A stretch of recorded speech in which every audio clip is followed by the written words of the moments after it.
Hefty's the name, shiny hunting's my game. Gotta catch 'em all, nothing's ever the same. With my trusty football, I'm always on the spree. No shiny can escape, they all come to me. Shiny after shiny, it's never enough.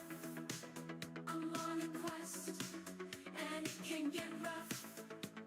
From Pallet down to Johto and beyond, I'm the shiny hunter, the bond is strong. I've caught 'em all, every shiny you can name. Kanto region, Johto region. I've conquered the game, Hefty is the king. The one who never quits, caught 'em twice, now that's the real deal. No tricks.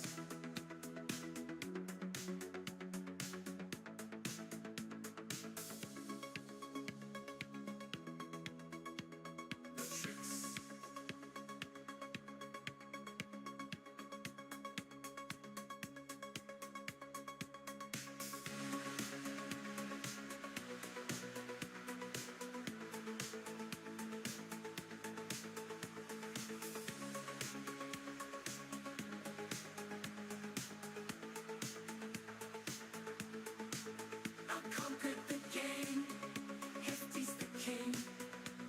The one who never quits, caught him twice, now that's the real deal. No tricks.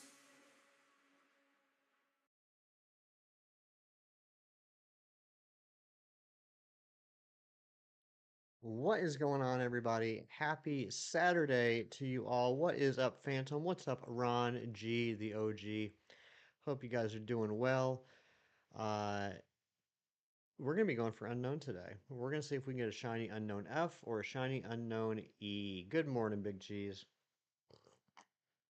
Now, I know what you're all thinking because you all follow the Hefty lore so closely. You're thinking, Hefty, last Saturday, we were hunting for F and N, and we had done 100 checks on each one of those. Well, if you'll also remember, we tried to use the illuminate method. Razzie, thank you. Zen, I appreciate it. I expected no less. We tried using the illuminate method last Sunday, and it was miserable. So I finally did what I should have done to begin with, listened to my good friend Razzie, and said, okay, we're going to do sweet scent. So yesterday I quit out of the games. I went to home. I grabbed Sweet Scent Pokemon. I put Sweet Scent Pokemon into each one of these games and started them back up. And on the bottom switch, when I started the game up, I was on a different floor. And so I said, okay, well, I got to find the end floor again. I want to show you guys something. So I'm on the bottom floor. I'm looking for the end floor. I go up and you'll see, I'm going to pause it here for a second. You see, I'm running around like I'm trying to get an encounter. And I'm like, wait a tick. I literally just added a sweet scent Pokemon in here, so I wouldn't have to run around. And so I decided to do sweet scent. And this is what happened. Again, I'm just making sure I'm on the right floor. I wasn't sure if this was the end floor or not. Not only was it the end floor, it was shiny. And and the counter just went up. And you're thinking, well, that's neat. Good job. You got a shiny N on 101 checks. That's pretty cool. Yeah, I guess, but it was off stream and it completely ruined my fantastic idea. Since we were going to be hunting for F and N, I was going to call today's stream Hefty's Effin' Unknown Hunt. And Shinies was going to make a great thumbnail for it. But then I screwed it up. So now we're just going for F and E. So that's where we are. But who knows? Lightning could strike twice. As a reminder, I don't have F at all. I do already have an E, but I have an E from Arceus, so I do need this in a Premier Ball. But because of the end, that means we are down to only needing 10 unknowns in general. Yeah, how cool would that have been? Hefty's FN unknown hunt. Oh well, I'm going to turn the music on. We're going to get started. Let's see if we can get another shiny unknown. Jonas, why these specific letters? I don't have F at all. And F, R, I, E, N, and D are isolatable in this game. So we're starting with those. Y, E compared to R, I, and D. Well, I didn't want to do R because I'm already copying Razzie a whole bunch. I didn't want to completely copy him. I was like, meh. D is alright. But also F and E are also in the name Hefty. So, why not? 102 checks for Yveltal. I hope today is the day, Phantom. So, how was everyone's week? What you got going on? Tell me good things. Take any Hefty stream. I appreciate that, Zen.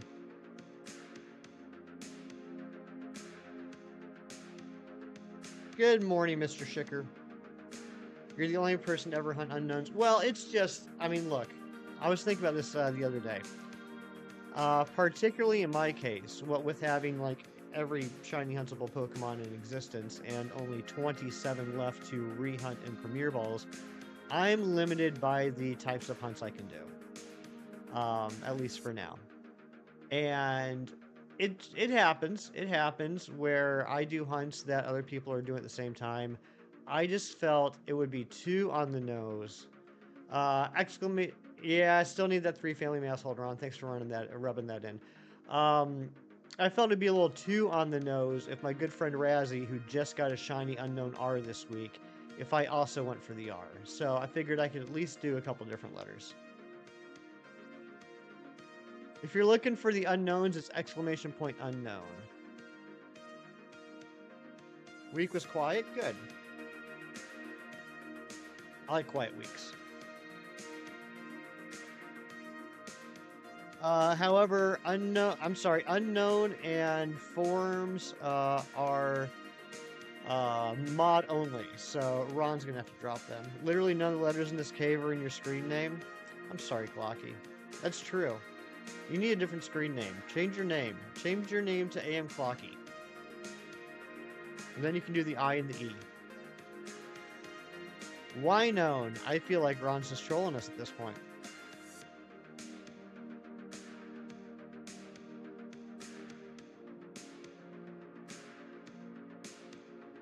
Also, I was doing a little bit of research. Hey, D-Bow Hype!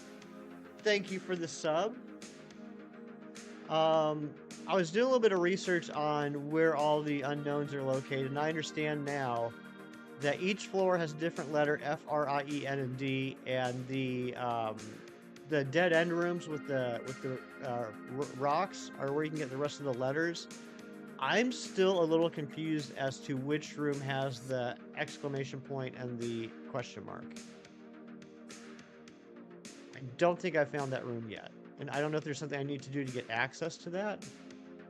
I was doing a little bit of quick research this morning, not a lot. I didn't get too in-depth with it, but I know that they're in a specific room. I'm just not sure which room it is.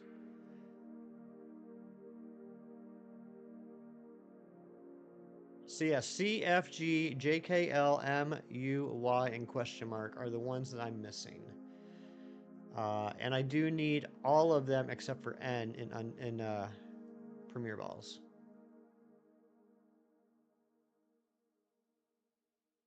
You gotta catch all the letters? Okay, so once I catch all the letters, it'll open up another room? Okay, that makes sense. Thanks, Clocky.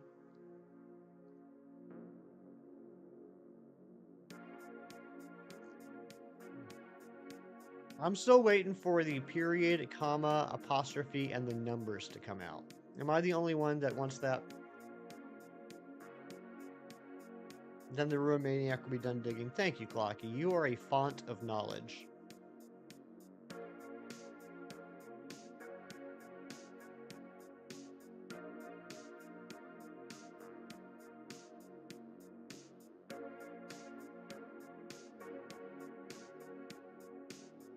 Did anyone see the thumbnail for this video before I went live? Did anyone get a chance to look at it?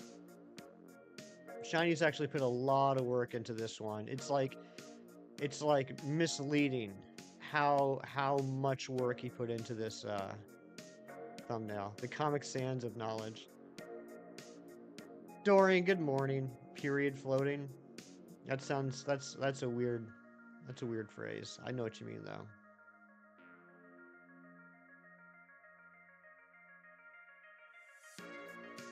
I mean, I figure the period would literally just be the eye, nothing else.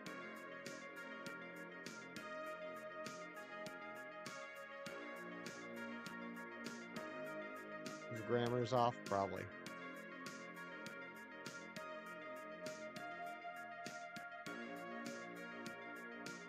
I know Clocky's been doing a lot of hunting in BDSP too. I do not have the patience for trying to do like a shiny run in this game. I'm just not built that way. I'm doing well, Dorian. How you doing, buddy? You're surprised you do. Like, I would do it for like one stream and say like, forget it. That would be me. I'd be like, nah, this ain't happening.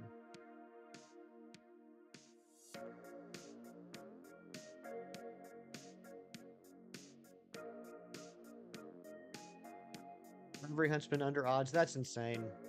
You're so lucky. How many? Excuse me. How many members do you have on the team now?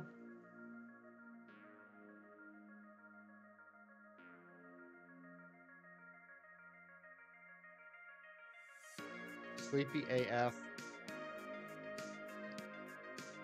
I hear that, Dorian.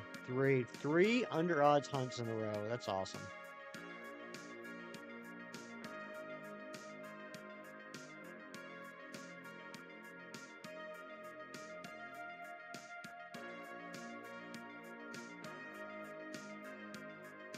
Well, thank you to the new sub, whoever that is. We are hoping to hit our sub goal of 1810. That just got us one closer. I appreciate that. Anything I'm doing, reading or playing games after stream? Got some work to do. So I do have some comics to read. I recently finished my Avengers run. There was a period of the Avengers from 98 to 2005 that I didn't have, and I recently got all those issues. So I'm slowly working my way through that. And I've also been working on my Amazing Spider-Man run. There's a period from 2007 to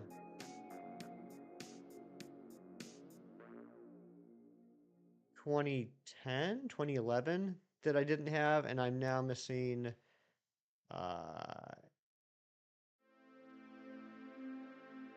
8 issues. I have 8 issues left, so slowly working on them.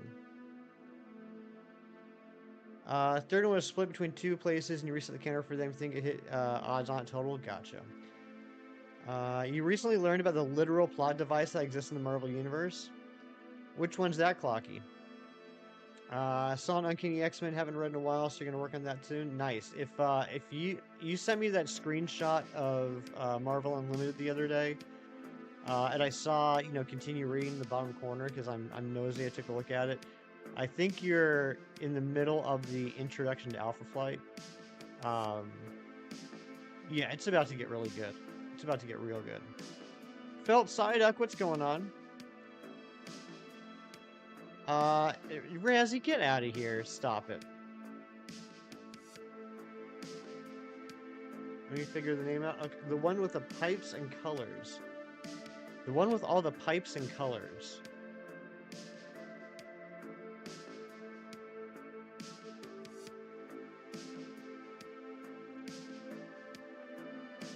I'm not talking about the ultimate nullifier.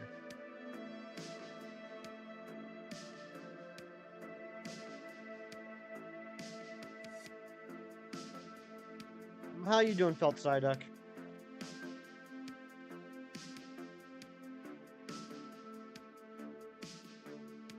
Yeah, 25 checks in about 10 minutes. Not bad.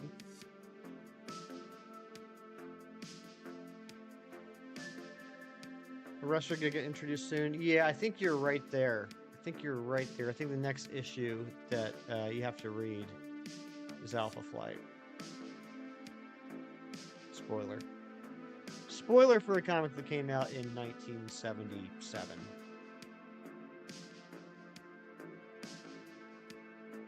Decided to sweet set a bunch more of these guys.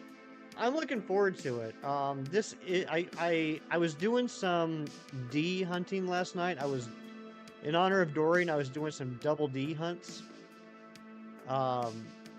And it's relaxing. I don't know how many of these I'm going to do on stream. I don't know if I'm just going to leave it at the one or if we'll do maybe certain letters. But yeah, it is a pretty chill hunt. Concordance engines. Okay, I have heard that term. I'm not too familiar with it. I'm assuming that's got something to do with like cosmic celestial type stuff. You love Unown? It's pretty cool. You think E will shine first? That would be neat.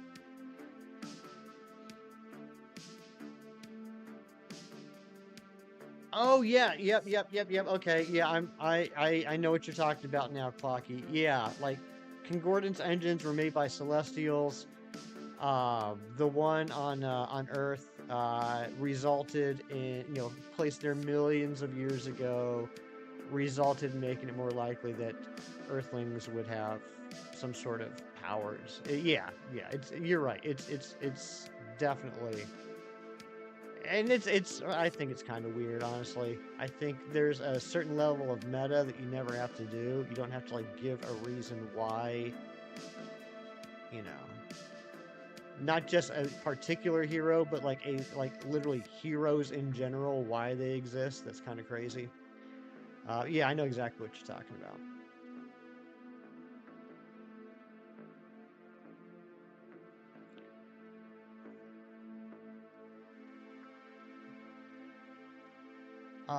Let's see what else. Won't be doing any mowing this weekend. I know everyone's gonna be disappointed. I mowed last weekend, and it's been pouring down rain the last couple days. Fun to be like, see, this is why, a bit of tongue in cheek. Yeah. I mean, I get it. Um, yeah.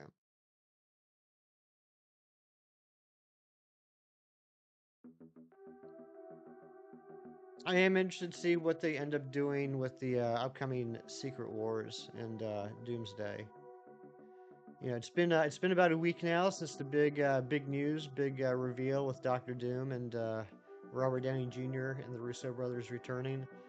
Um, right now, I've come to the realization, or I guess I've come to the epiphany that I can't really give my full thoughts on RDJ returning as Doctor Doom until I get some sort of feel for what the plot's going to be in the Fantastic Four and Doomsday movies and some footage of him.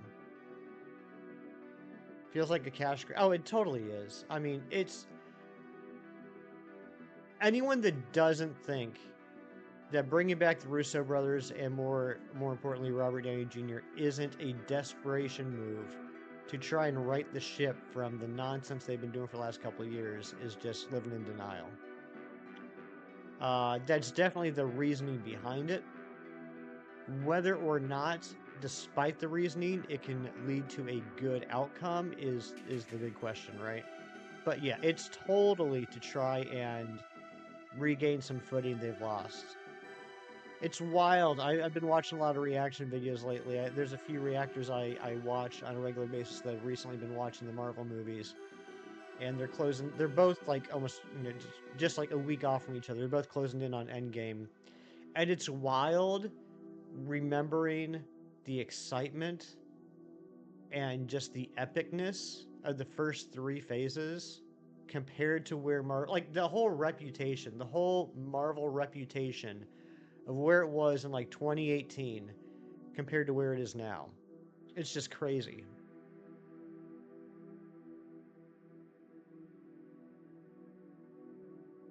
Pokedex, what's going on? Welcome on in. Hoping it's like a Doctor Strange situation. We only get him for a movie. Well, he's definitely going to be in at least 3 movies. It might just be 3. But he'll definitely be in Fantastic Four. He'll obviously be in Doomsday. And unless they go in a really weird tangent, he'll be in Secret Wars. Thank you for the Kirklarks, Dorian. I know nobody does in comics, but for the big screen, you can't do that. It's going to be weird seeing Doctor Doom look like Iron Man. Again, it depends on how Doctor Doom looks, right? Doctor Doom always has his mask on, and the very rare occasions where he's taken his mask off, which is usually off screen, he's hideously disfigured. That's going to be like my real deal breaker. If they try and make Doctor Doom look like Robert Downey Jr. or Tony Stark, that's just going to ruin the character. Oh, no, Clocky, you're absolutely right. There's quite a handful of original 3-phase movies I wasn't a big fan of. I didn't really like The Dark World. I didn't really like, I hate to say it, I wasn't a huge fan of Iron Man 2 or 3. Wasn't a big fan of the first Thor movie either, actually.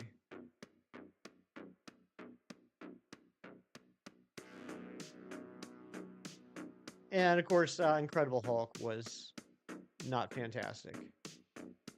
Is that it? Wasn't a big fan of Ant-Man and the Wasp. Had some good comedy, but didn't like what they do with the characters. Yeah, that's the problem, Clocky, is if you're paying that much money for a big-name actor, you gotta be showing off that face, right? Getting snuggles from your cat? Very cool.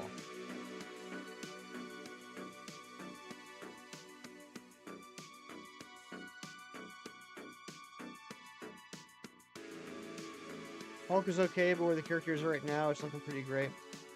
I'm going to be really interested to see what happens in, and no one's really been talking about too much, in Captain America Brave New World. I know they're bringing back, what's his name? Tim Blake Nelson as Samuel Stearns. Finally going to close that lingering plot thread from the Incredible Hulk movie. See him as the leader. Yes, Amber, you did. In fact, I would say that you came, like, your RDJ sense was tingling. You felt we were talking about RDJ's face, and that's why you came in. Croak, what's going on?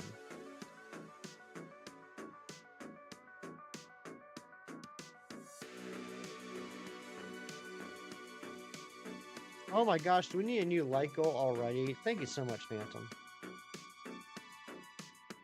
Look at those winking squirtles.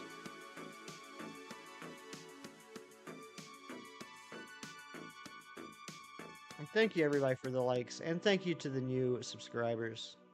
Hoping to hit 1810 today. You knew it, you're like, yep, RDJ face is being spoken of, and must go. Dr. Doom is going to be a variant. No, I don't think he is. I don't think he is. Everything I've seen with Feige, everything I've seen with the Russo brothers, everyone's talking about Victor Von Doom. No one's talking about Tony Stark. If they do that, it would be a huge disservice.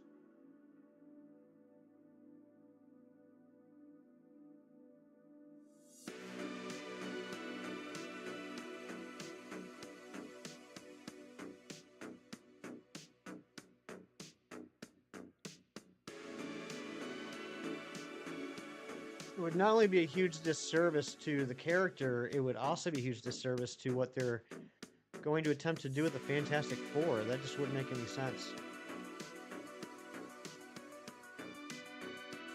Which, you know, I guess has never stopped them before. Shicker, I'm not sure if there's illegal ways for you to watch that on the internet right now. I'm sure there probably are.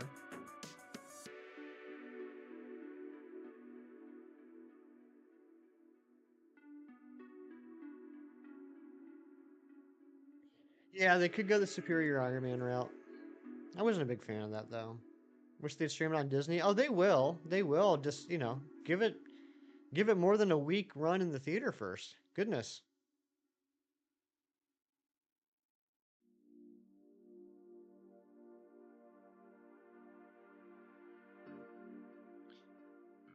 There's only two MCU movies I didn't see in the theater. One was Black Widow because, COVID was happening. And the second one was The Marvels because why? Shicker, I'm just giving you grief. Yeah, I mean, you gotta be real careful about the spoilers. But, I mean, no, I mean, that's just how movies work. They're not going to immediately stream it on Disney Plus.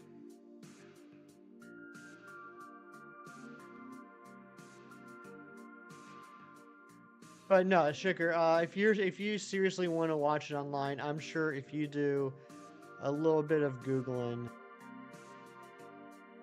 go to certain websites, click from those websites to links to other websites, I bet you could probably find it.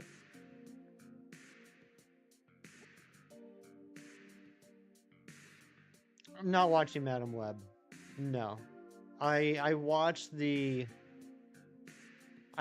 Screen Rant pitch meeting video, and I watched the CinemaSins Everything Wrong with video. That's all I need to watch. Want to hear certain websites? I don't think we're thinking. I don't know where your mind is, Shicker. I'm talking about websites that lead to other websites that lead to downloading movies illegally. I don't know what you're talking about. Kieran, what's going on? You have time Monday? Nice.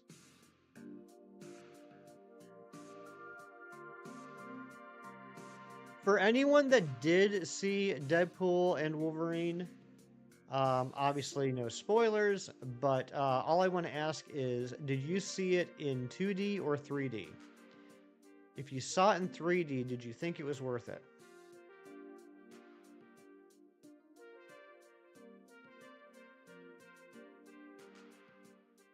Design, you should.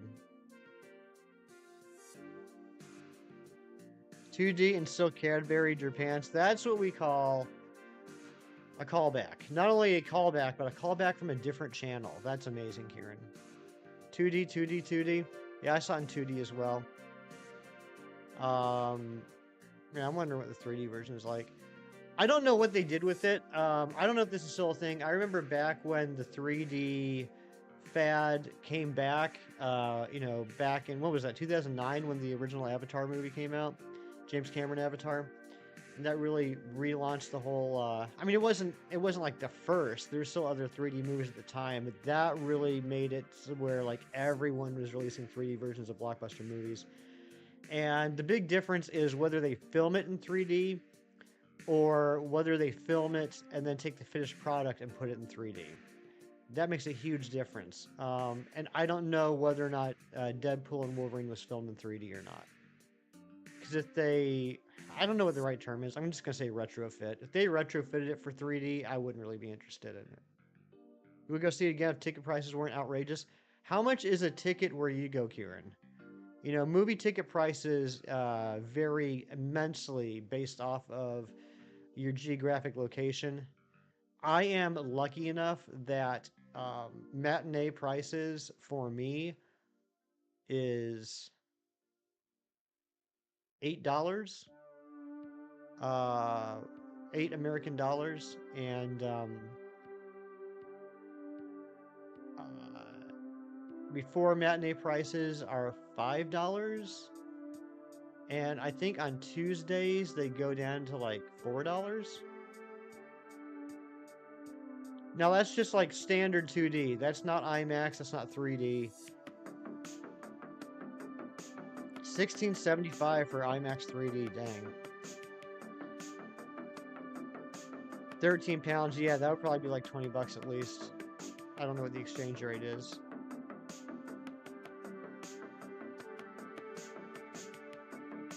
$20 for you, Shicker. Amber, I mean for me as in where I live, not age. You're the one that brought age into this, my goodness. Shinies, that's what we have too. I'm assuming it's AMC. I think it's a whole AMC-wide thing where Tuesdays the movies are like $5.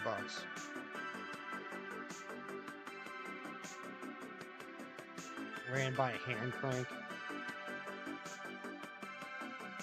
Great thumbnail. Thank you, Clocky. Thank you for recognizing that Shiny's made a great thumbnail. Did anyone read the secret message in the thumbnail? It was 100% accurate.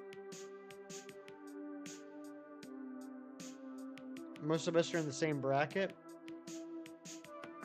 As what? Age? Or geographic location? We're definitely not the same when it comes to geographic location, and that's what I was talking about. Amber, you need some coffee. You're the one coming in here calling me old. You woke up 2 minutes before you started, like a normal human being? That makes sense. What kind of psycho wakes up before 8 a.m. on a Saturday?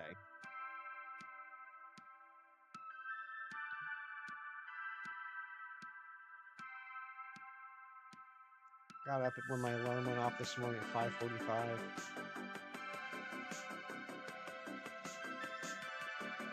You didn't call me old for once. You just implied it. 7:30 from your kid, should have gone back to sleep. You shoulda. You have a kid. You need to sleep when you have the chance now. You need to take advantage of those beautiful moments when you have time to sleep. I had a rough night. Dogs were the worst. Wife had wild elbows. Oh my gosh, not the wild elbows.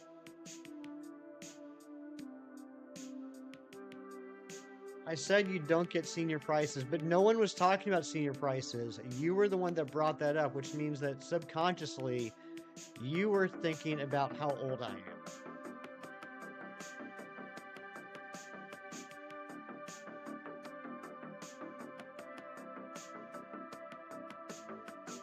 It's okay, Amber. I still love you. It's okay that you think of me as an old man.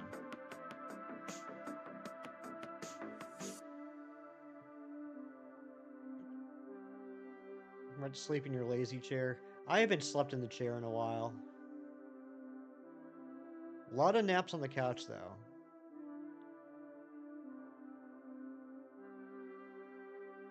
I actually don't use my lazy boy too much because I kind of screwed up when I set up the living room. I set up the living room so that the one couch, I got two couches, the one couch has the perfect seating for television viewing. And the lazy boy is next to the couch on a slight angle. Not bad. Like, it's still good for TV viewing. It's just not the right... It's not the perfect angle to watch the TV. Seasoned better than a Chem Nation chicken breast. You know what? I wish I could even have salt and pepper. You know what I mean? I got nothing.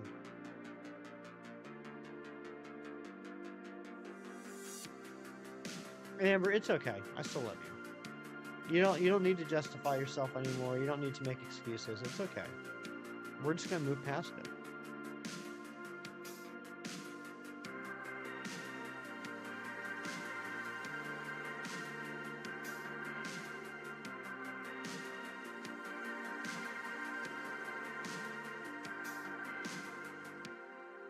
Finally cut my hair last night. It was well overdue.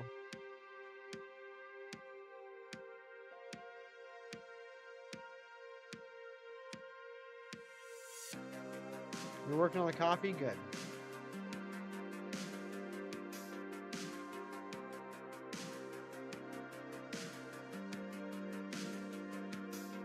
Geez, you got a haircut yesterday too? That means we're haircut buddies. What do you think about that?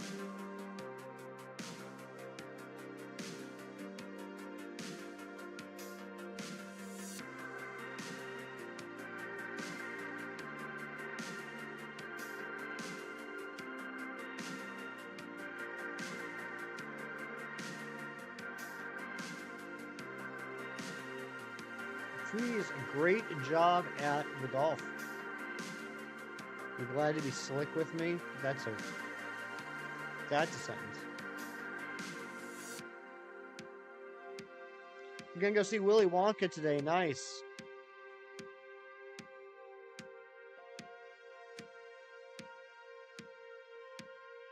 Nothing like seeing a fat kid get sucked up a chocolate pipe on the big screen.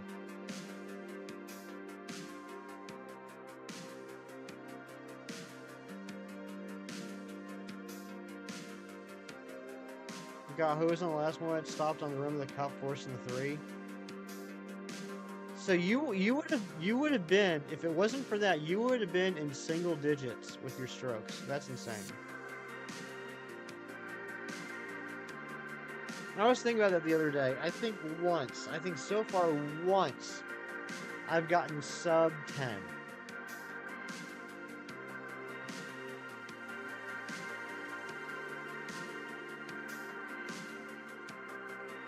And I was so proud of myself, but then I think that day you got the exact same. I think gosh, how long have we been playing? I think it's got to be closing in on a year, if it hasn't already. I think all the time we've been playing, I think I beat you twice. We play literally every day, so out of, let's just say 360. Out of 360 battles, I beat you twice.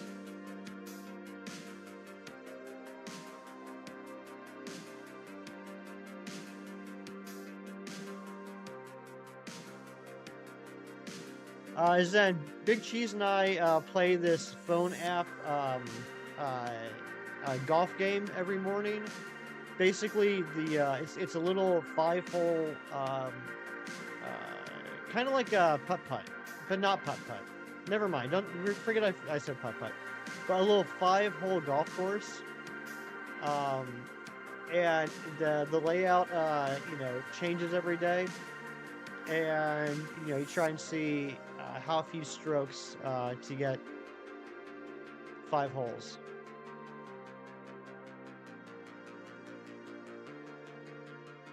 And I think all the holes are supposed to be par 3s.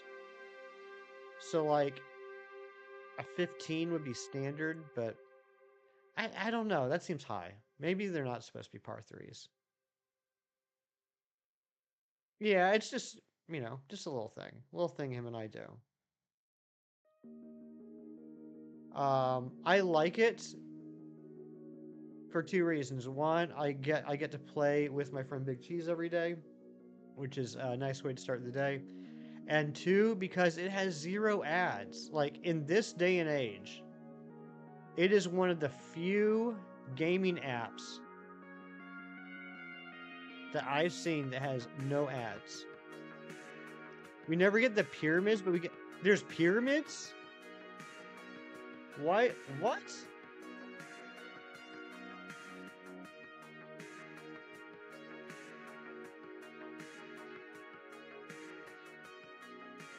Yeah, that's very rare, Amber. Yeah, basically dailies. Exactly, Zen. Just a nice little way to, like, wake up my brain while I'm waiting for the coffee to brew.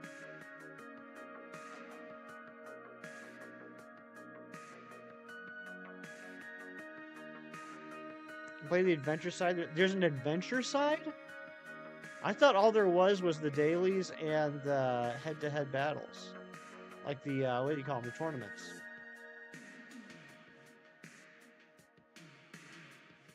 Are you telling me there's a first-person story mode? Or a one-player story mode?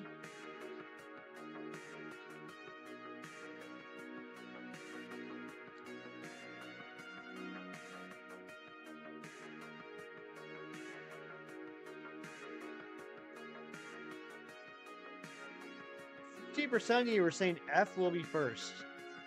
That would be pretty neat. Obviously, I'd be happy with either one being shiny, but F, I don't have at all. Cheese. I appreciate what you're trying to do. I do appreciate what you're trying to do, but literally, what is that supposed to tell me?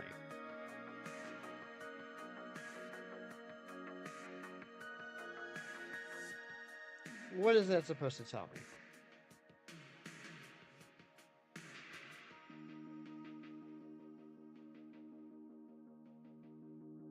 Bottom of the start screen.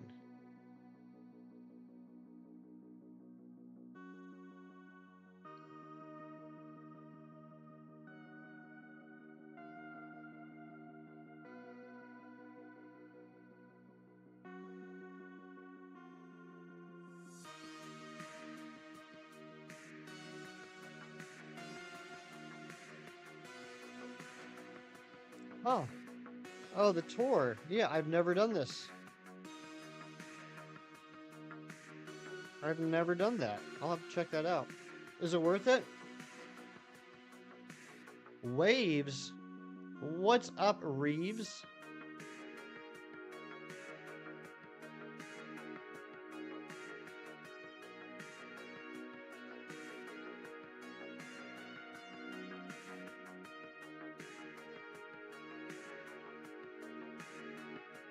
Reeves, I committed the cardinal sin last night. I was trying to get ready for this hunt. I was preparing for this hunt. I was trying to make sure I was on the right floor for N. So I sweet scented to get an encounter to see if it was the N floor. And wouldn't you know it, that N was shiny. So now we're doing F and E, not F and N. And I was really looking forward to titling this stream Hefty's Effin' Unknown Hunt. Anne Marie, what's going on? Good morning to you. Get some gems based off the score, but not a lot. There's some fun ones in there? Okay.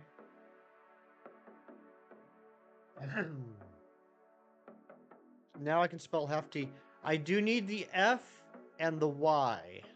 I'm still missing F and Y to spell Hefty. Yeah, for anyone coming in, we'll do this real quick. I can show you guys.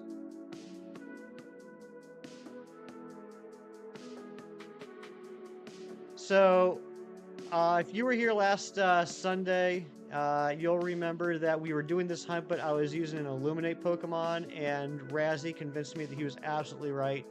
It's better to use Sweet Scent than Illuminate Pokemon. So if you'll draw your attention to the bottom screen.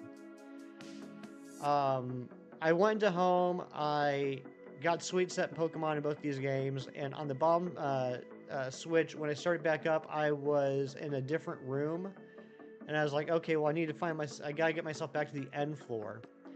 So I go up to a floor, and I'm like, I think this is the end, but I'm not sure. So I start running around to get an encounter, and I realize I'm an idiot. I literally just got a Sweet Scent Pokemon, so I wouldn't have to run around for encounters. And so I use Sweet Scent to check to see if this is the end floor.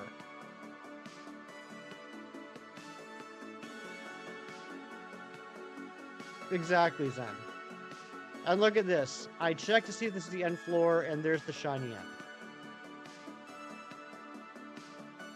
I was so mad.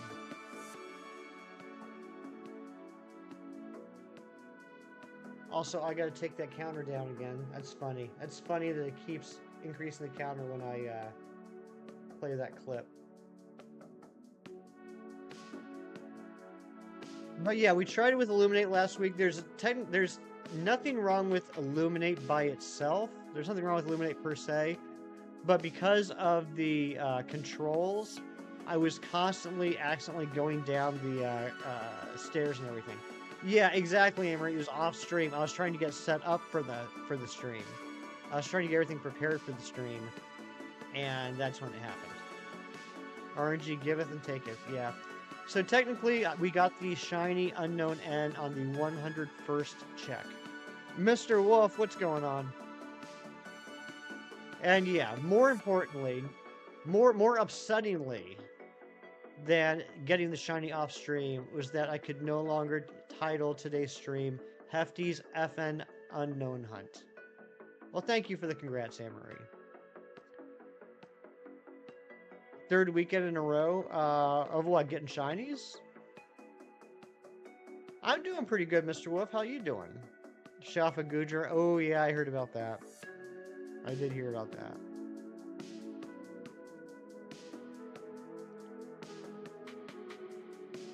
Or Shiny Suicune.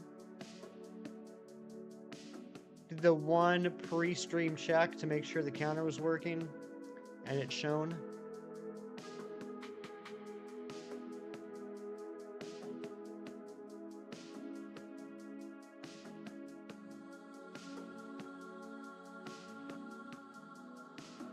Hanging out at the lake place. Well, thanks for the invite.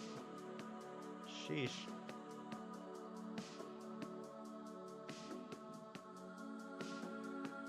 If anybody is looking for a good, fun, mature sci-fi comic to read, DC Black Label had a series that came out probably a year and a half ago called The Nice House by the Lake.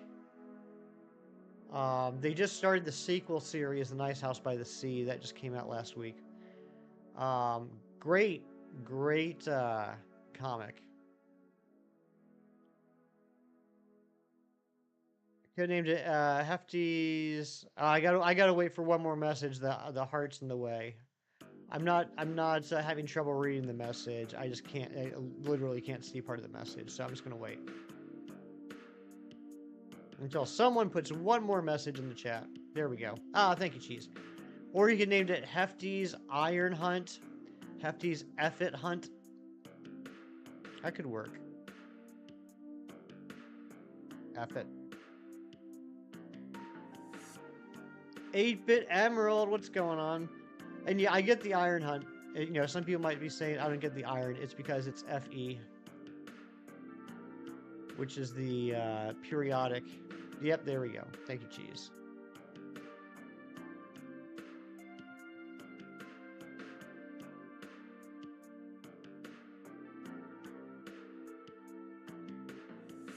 So the good news, though, about getting that N, albeit off stream, was that there are now only 10 unknown that we are missing.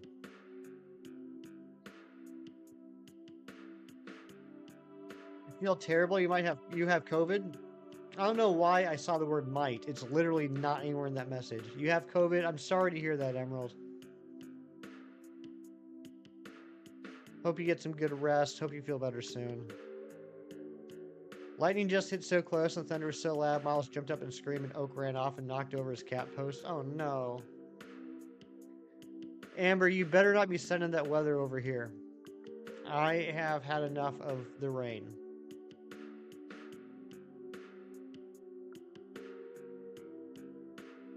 I went out to grab lunch yesterday. I was outside maybe all of 10 seconds, and I was soaked for like half an hour.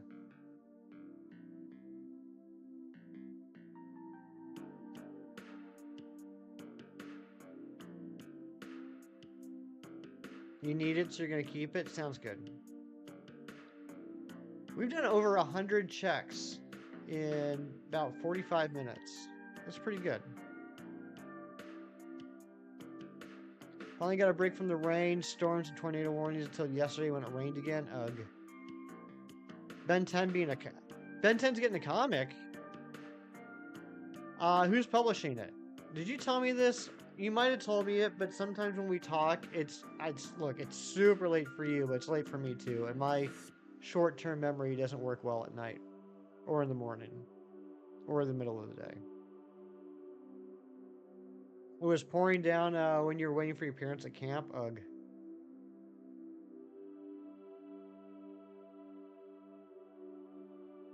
Public domain. Is that an image title? I think I know what you're talking about. I think it's by Donnie Cates, isn't it? I like Donnie Cates. I haven't picked that one up yet. You'll have to let me know how it is.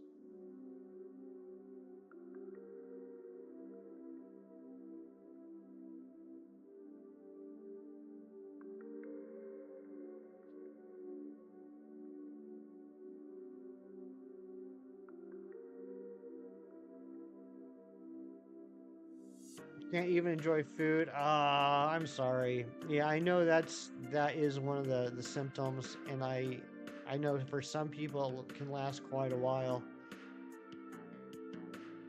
Dynamite for Ben 10. Dynamite has so many like IPs in their catalog. It's insane how many I don't know what you want to call it.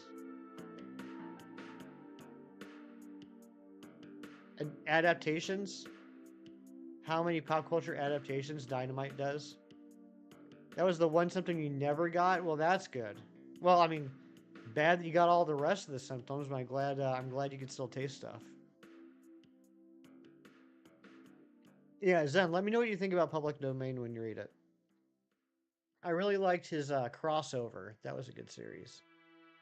Oops.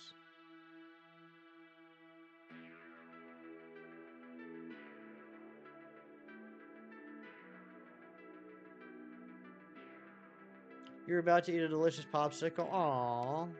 What flavor? What flavor were you going to eat? What's everyone's favorite flavor of popsicle? In my opinion, there is only one answer. There's one correct answer. When it comes to popsicles, freeze pops, basically any sort of dessert or treat or candy, there's only one answer to the best flavor. You didn't get that either, Phantom? That's good. Depends on the kind, I guess. Anne-Marie, come on now. Whatever the red one is, wrong, Reeves. Everyone knows the best flavor of candy, freeze pop, ice cream. Big Cheese got it. Big Cheese got it. Blue. Blue is the best flavor.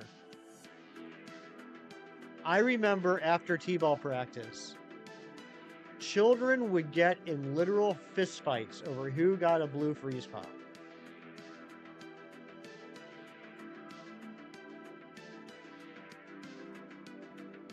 The best bubble gum is always blue.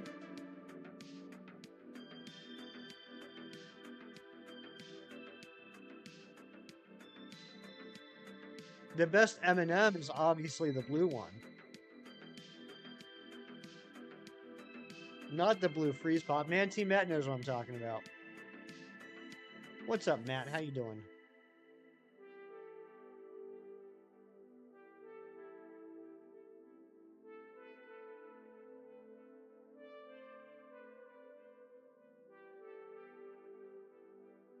You're gonna add a command for Man Team? Alrighty. That's okie dokie.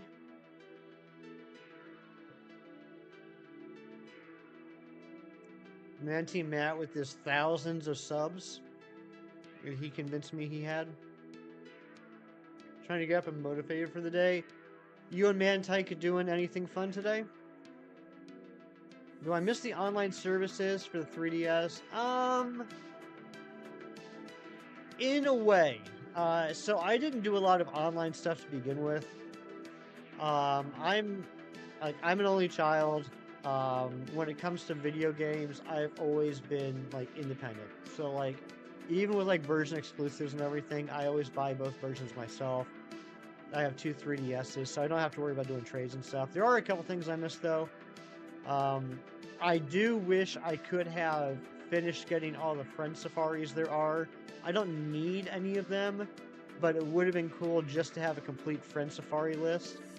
I also, this is gonna make me sound so cheesy, I miss being able to help out people. There's a lot of times I'm talking with people that they're missing something for the decks, or they need to evolve a Pokemon and they don't have the capability to do that themselves. I miss being able to say, hey, hit me up in the DMs after stream. I'd be happy to do that trade with you. I do miss being able to do that.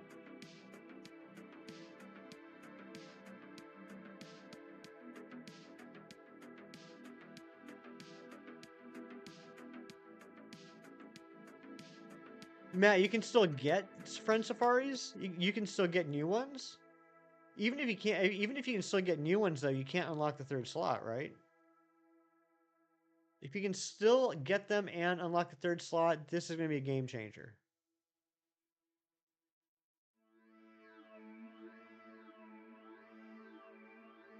Let's try the Ben 10 comic. Ben 10 has a lot of superhero elements. Little Spider-Man Into the Spider-Verse idea before that came out.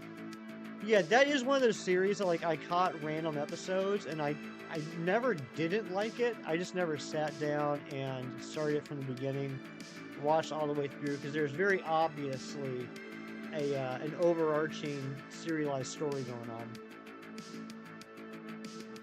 I hate to say it, but at this point, might as well PK hex the decks for the charm and then hunt legitimately. Yeah, I mean, if people want to do that, oh dang it, I hit the wrong button. If people want to do that, I mean, you know, who am I to say anything? You can play online in black too? You can? How? How do you do that?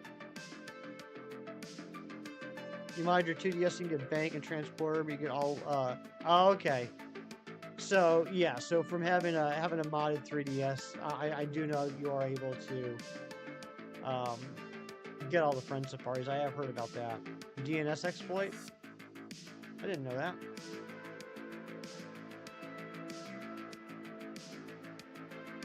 First, you need a modded 3DS or 2DS. Okay, well, then never mind.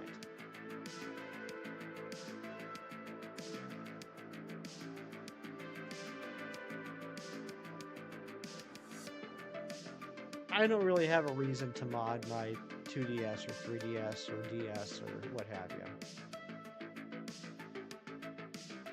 People say, like, why don't you mod your 3DS? And you know what I say to that?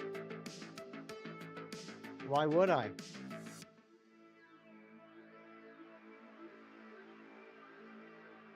Why are you the... Oh, you're definitely not the only one, Emerald. I know a lot of people with modded 3DSs.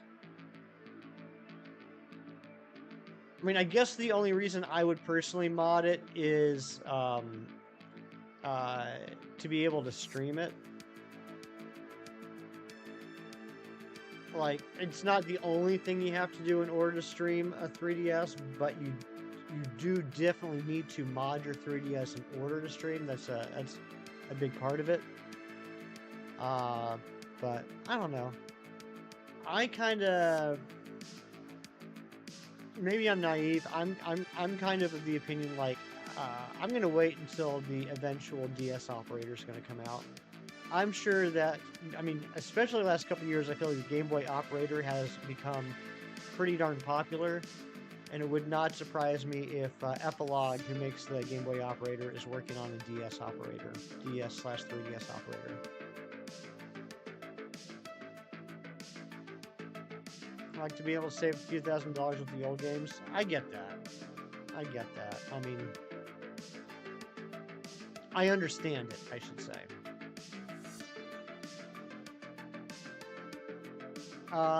Yeah, Emerald. I have heard a lot of talk about pre-Tendo servers.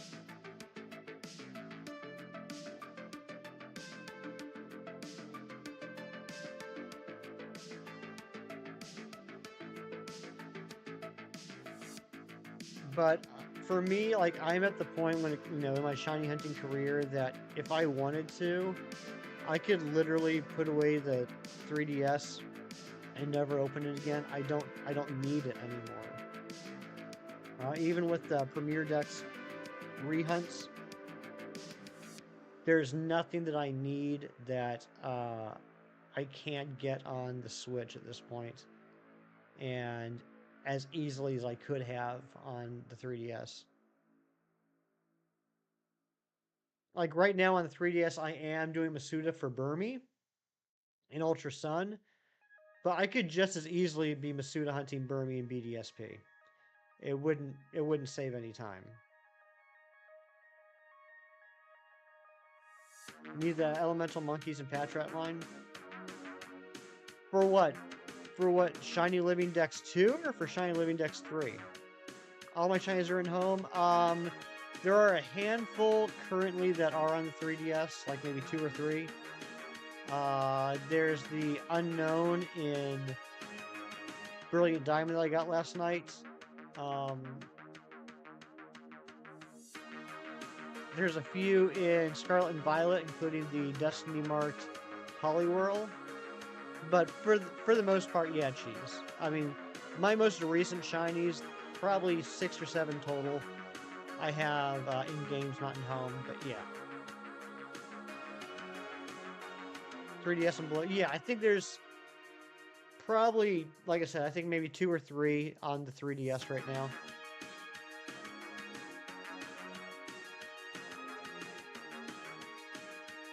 You need to transfer some of your 3DS shinies up? Yeah.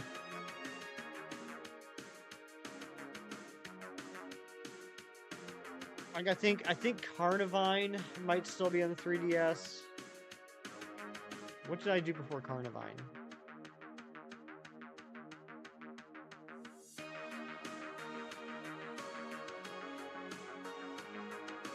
No, I transferred up Surfing Pikachu.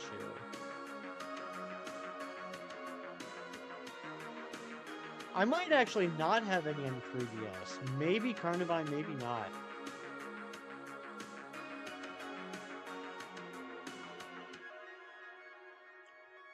After you get your SOS Banuri, you'll do it? Are you going for that right now?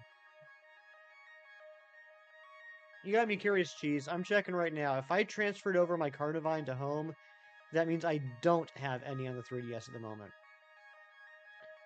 So if all your DS era and below games were to wipe, would it be the end of the world?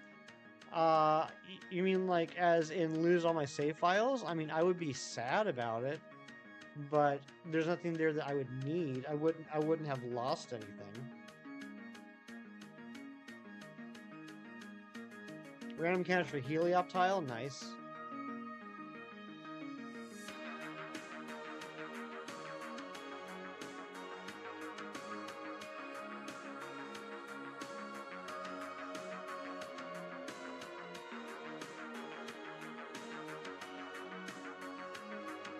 Where's Carnivine? Alright, Carnivine is in home. So no, I currently do not have any shinies on the 3DS. So I'm doing save dump backups then? I don't know how to do that. Let me guess. I'd have to mod my 3DS in order to do that.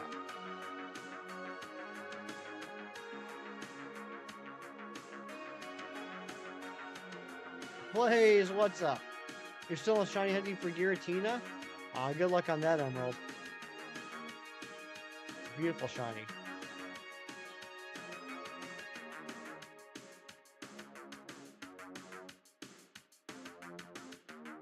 Operator for everything below D. Oh, yeah. Yeah, for the Game Boy and Game Boy Advance games, yeah.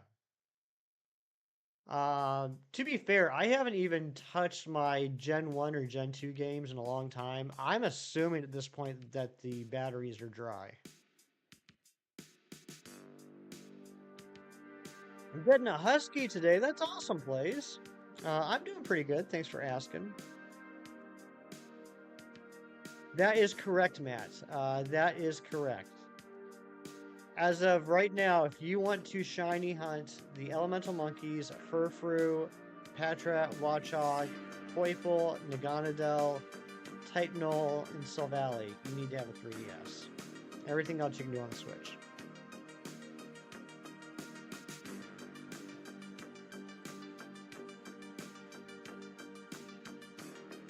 Still don't understand why they shiny lock Poipole and Titanol in Sword and Shield.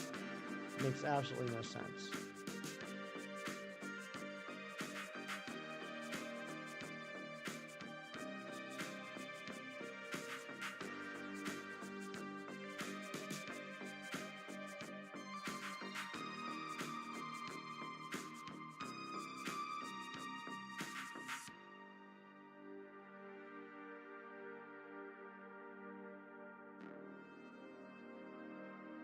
And you know, the Patrat line and the monkeys aren't even in the Gen 7 base game.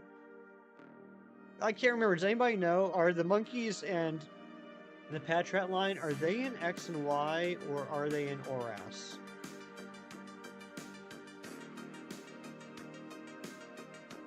Still know how Titanol evolves when it's literally a form change? Yeah, I mean, I guess you're right, Matt. Really, it just takes off the helmet, doesn't it? X and Y, thank you. Thank you, guys.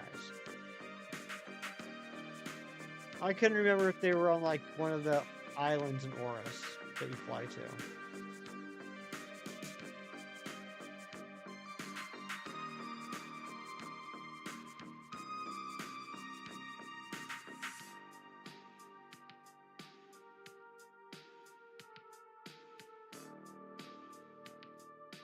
She's a 3-year-old reddish-brown husky named Ruby. Her old home is military, so you decide for a new tag. You get a dog tag in a military font. Aw, that's awesome. I love that. Plays, that's such a beautiful idea. Substitute is the best invention for SOS. It helps out with a lot of hunts.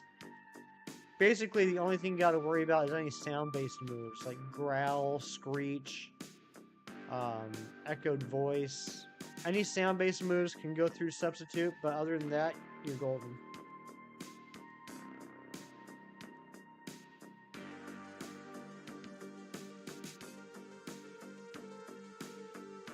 Supersonic. Actually, supersonic is the worst. That is true, Anne-Marie. That is true. If you are a person that transfers Pokemon from Pokemon Go into Home, then yes, you can certainly get the monkeys and Patrat and Watchog and Furfrou as shiny. I didn't think about that. So Anne-Marie, good point. Technically,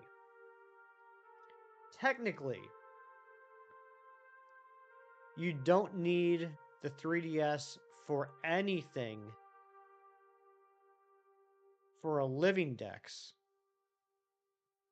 You only need the 3DS for Poipole, Naganadel, Typenol, and Silvally for a shiny living dex. Yeah, Furfrou is a fun SOS hunt. I think it's one I recommend everyone try if they have the chance. Pokemon Master, what is going on? Good to see you.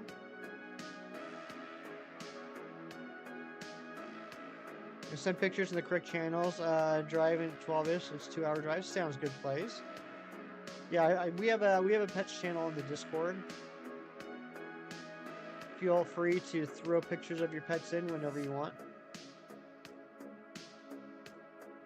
They are regional, but there are events in which they, you know, throw them around wherever. Because, like, I obviously live in one place, and I have all the monkeys. So there have been events where they do release them worldwide. That's your new account? Okay.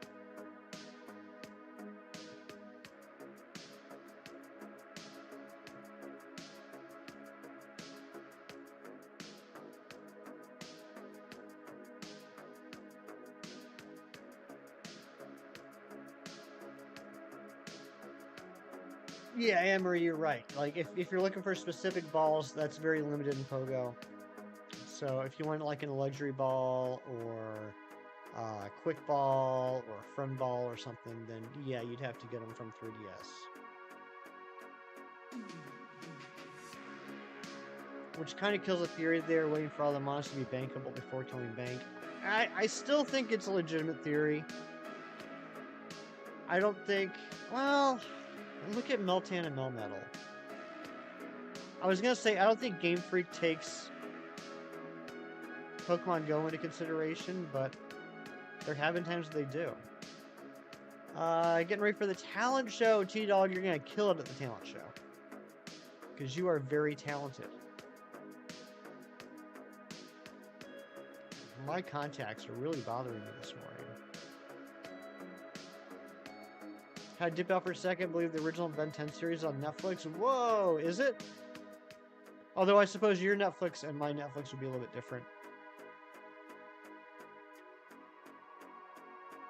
Yeah, exactly, Matt. Exactly. And I still need to get a Genesect from Pogo.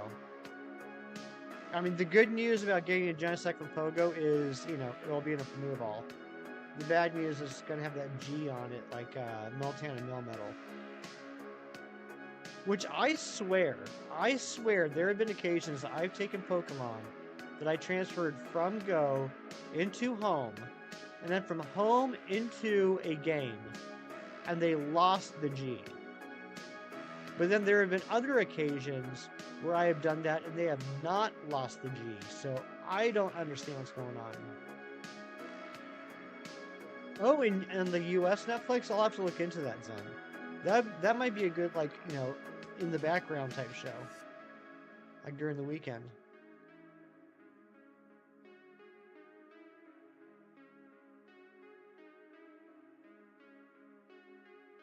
Yeah, Furfrou is definitely going to be in PLZA.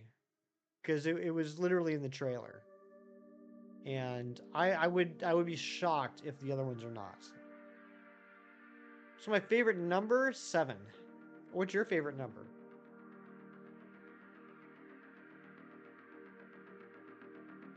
7, 7, 7.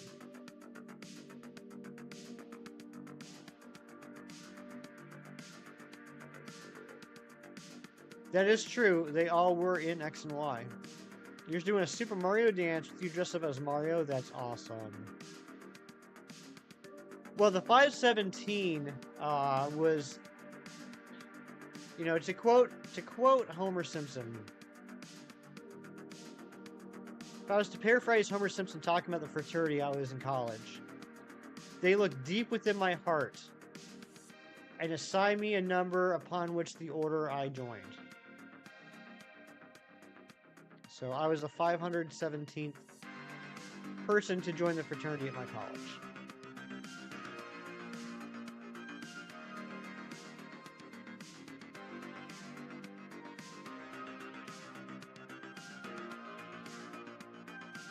Warms my heart to see Meganium getting some love. I mean, I definitely don't hate Meganium. I think the Chikorita line gets too much disdain. But I gotta be honest, it wasn't so much giving Meganium some love as it was Meganium was the highest level sweet set in Pokemon that I had in home.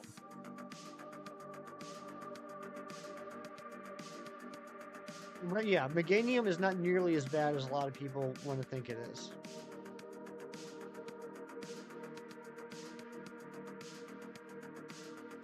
You love all the Gen 2 starters? I do too.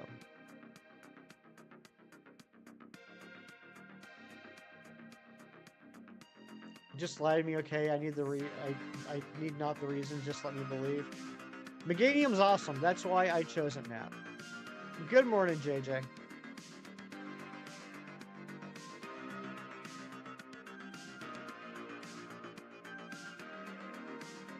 You adore Cyndaquil but hate Typhlosion. You know what I think is interesting about the Cyndaquil line?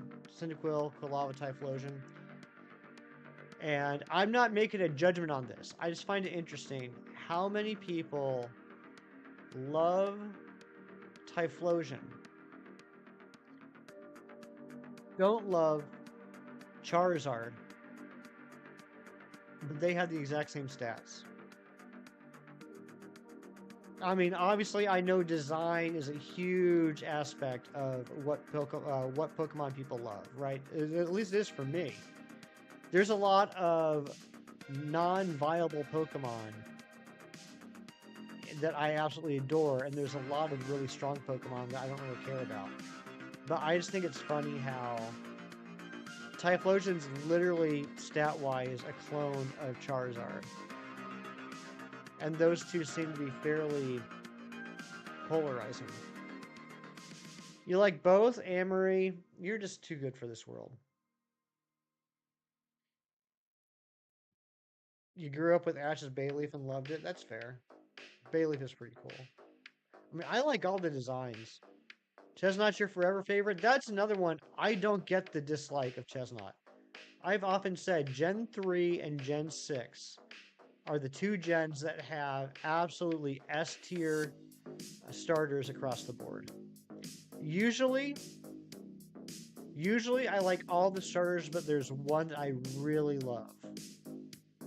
And occasionally, Gen 5, there's a line of starters that I'm not really too fond of any of them. But Gen 3 and Gen 6, all three starters are fantastic. So I don't understand the Chestnut hate.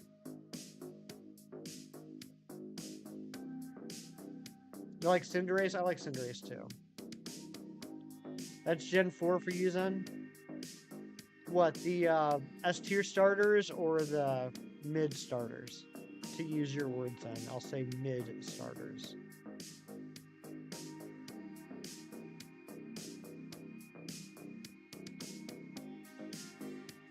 You like Chessman? I do too. A lot. Also, you know what? Think what you want about Quilladen's design. The entire line, all three of them, including Quilladen, beautiful shinies. S tier, you can never call peak mid. Gotcha.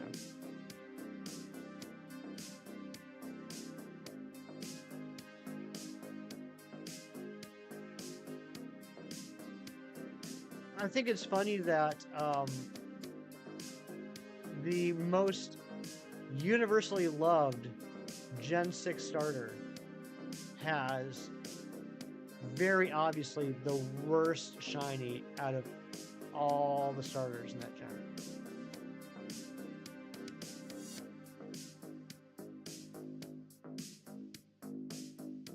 You cannot tell me that Froakie shiny is better than Chespins or Fennekins. I mean, you can tell me that. I'm just not going to agree with you.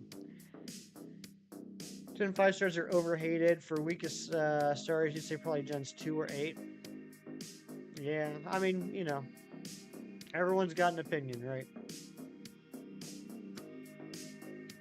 Greninja is your least favorite Pokemon of all time. One thing I will say about Greninja, and they did fix it in the Switch era, is I was not a fan of the Greninja shiny on the 3DS. A lot of you are going to say Brett or Hefty. If you know me, I guess you can call me Brett. But you're going to say, Hefty, how could you possibly think the Greninja shiny is not great? And I'll tell you why. And again, they did fix it on the Switch. But on the 3DS, instead of having all those, like the regular model for Greninja has all those different shades of blue through it, the shiny is just like a straight black. There's not really any shades. It loses detail. They did fix on the Switch. If you look at shiny Greninja in Scarlet and Violet, I think it looks a lot better now. But it just looked flat to me on the 3DS.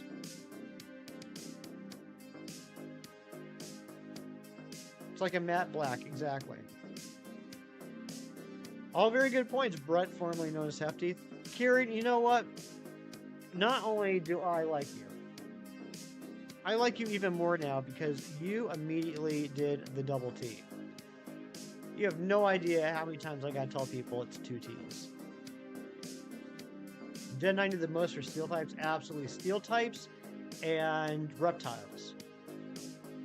The metallic textures were absolutely fantastic, as were scales. Look at next time you see a Seviper in the wild in Scarlet and Violet, bust out that zoom feature and take a close-up gander at that Seviper. It looks incredible. We're all about that tea in the UK. Nice. Nice, Kieran. For Delphox and Chestnut, both as designs and shinies compared to Greninja, I would agree. Are there any steel reptiles? Good question. You pulled a Greninja SIR card. It's beautiful. Nice. Again, I want to make it perfectly clear. I'm not saying I don't like Greninja. I just think that in the Gen 6 and Gen 7 games, the shiny was not good.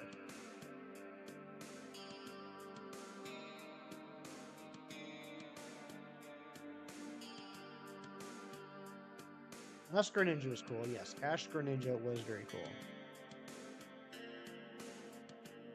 And I do believe I have an Ash Greninja in home.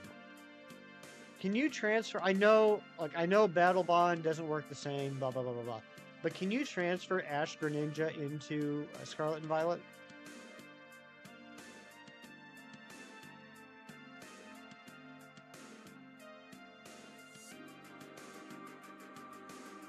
You're chasing a special Arc Greninja in Masquerade. You love him? Nice. I haven't picked up any Pokemon cards since I bought those ETBs with Clocky and the Dice Arts and Kelsey back in end of January. Hefty, I'm going to speak in code now. Okay, let's hear it, Chinese. Let's see if I can break this code. Crack this code. The only Gen 6 Pokemon that got a Mega was Diancie. It's kind of hilarious that the Gen 6 starters dirty. Yeah, I think that's why a lot of people are assuming that ZA will introduce Gen 6 starter megas. And it's funny, like occasionally I see this, but for the most part, whenever anybody talks about megas they want in ZA, they they talk about Gen 1 through 6 megas. I don't see a lot of people talking about the possibility of getting any Gen 7, 8, or 9 megas. I think it does, but the transfer loses all the sprite differences. So it won't look any different if I transfer it in? That's silly.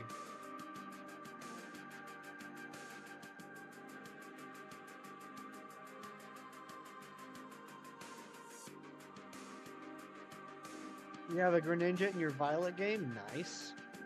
Mega Phalanx would go crazy. Could you imagine? Imagine Mega Phalanx is just like 100 of them. Like, they don't get any bigger. There's just like 100 of them. And they form like a pyramid.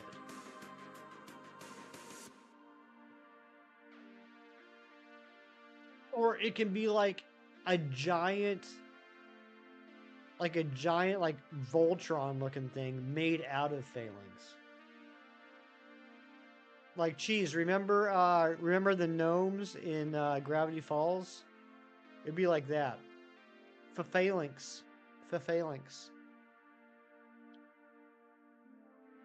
It's like a giant monster made out of Phalanx. And it could work too, because each one of those Phalanx would be a link in the creation. Tomorrow could also be that thing if you prefer tomorrow to be that thing. It's just Monday can't be that thing. Well, Monday can't be that thing for me either, Shinies.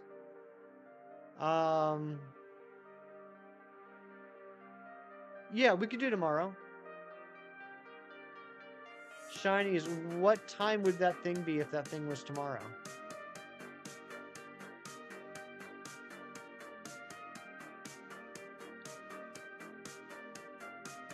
Oh. How did I miss that one? How did I miss that message?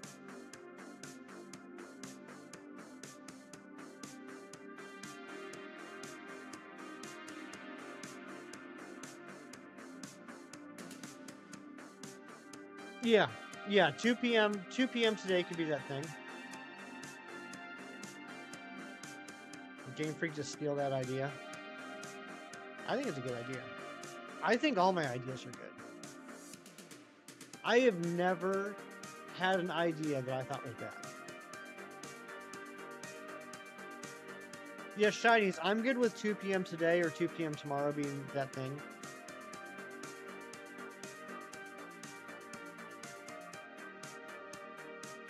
Let's do that thing, 1:30 p.m. Let's be ready. Sounds good. Sounds good.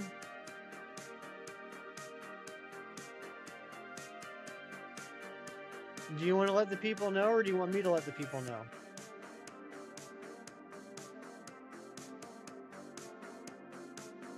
Happy anniversary, baby. Except the idea of hunting Nidoran. Let's... Hey, Zen. Hey, now. You're right. You're right.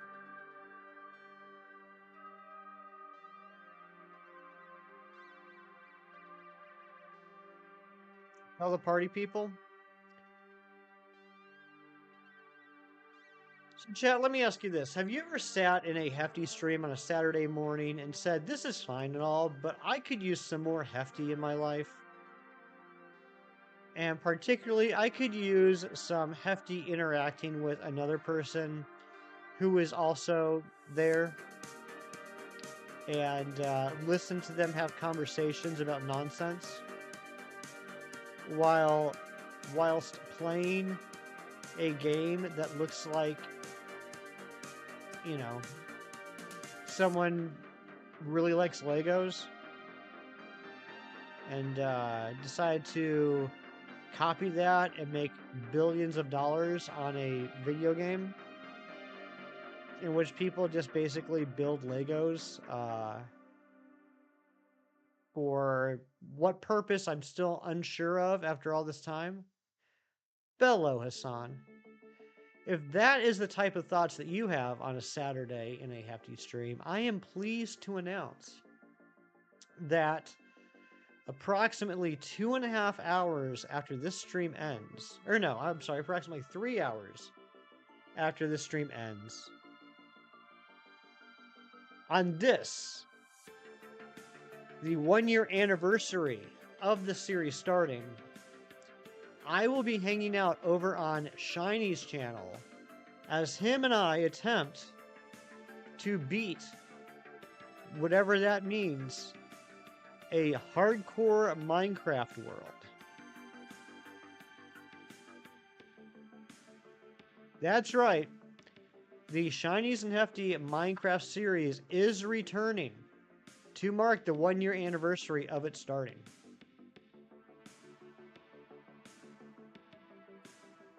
I'm pretty sure we failed. I'm pretty sure there is just nothing in the pipeline that we're carrying over. I think it's a fresh start for a fresh year.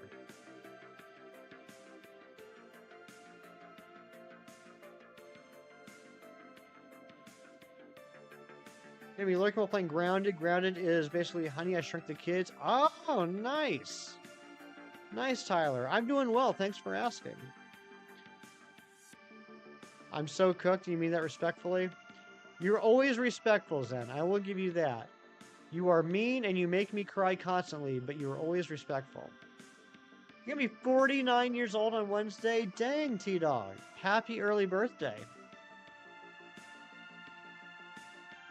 You're 166 for Thunderous, but you got a shiny Swoobat. Isn't that a beautiful shiny? I'm sorry, Hassan.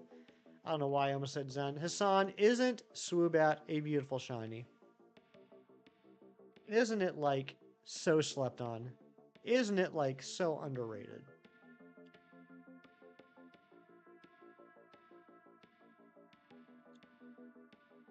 Isn't it insane that Shinies doesn't like it? You lightened up, you were a lot meaner. You have been suspiciously nice to me the last few months. I don't know if it's something I did or something you did, but you were definitely nicer to me nowadays. Swoobat's a beautiful shiny. The green is questionable. You can ignore that because the yellow is just too clean. It really is. You feel younger every day. I love to hear that.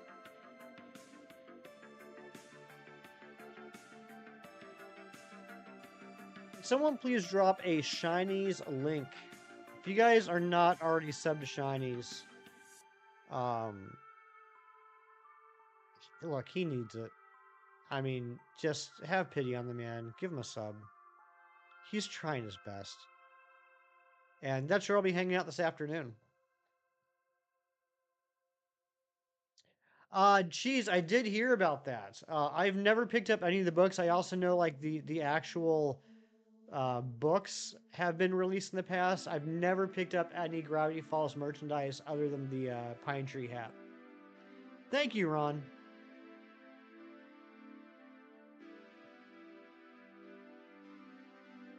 And I hope your shower was productive, Cheese.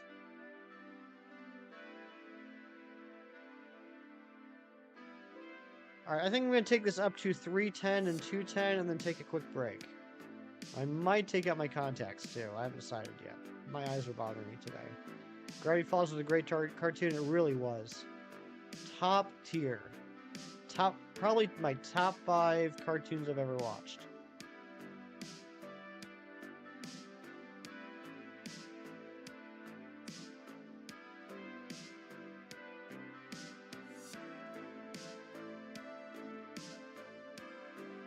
Ooh, there's a cipher in the book. I love that. They did such a good job with the mystery. Cheese, did you ever watch Pluto with the 6 months of membership green? That message is in fact green, and your Poliwhirl is green. Welcome on in, Pluto. Thank you so much for the 6 months of membership. Let's get some hype. Cheese, did you ever watch the video series on the YouTube about the post-Gravity Falls worldwide treasure hunt? Did you ever watch that whole thing? That was insane. It was beautiful. I love stuff like that. No? Oh, Cheese, you gotta look it up. You gotta look it up. If you don't know what I'm talking about, and I don't think there's a spoiler for the show whatsoever, if you remember, the very last shot during the credits um, of the finale was something that looked like a stone bill, like in real life, and there was a clue, like a coded clue at the end credits that started people on a real life scavenger hunt to find that Bill statue, and it's an insane story.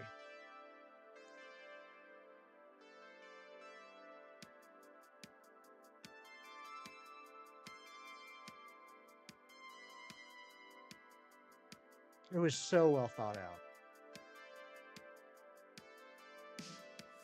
Good luck on the hunt today. Hopefully you get some birthday luck and get a shiny tick.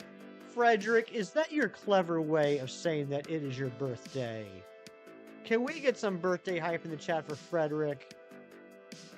And I just realized we blew past the 310 and 210 that I was planning on doing. We'll take it up to 320 and 220. Happy birthday, Frederick.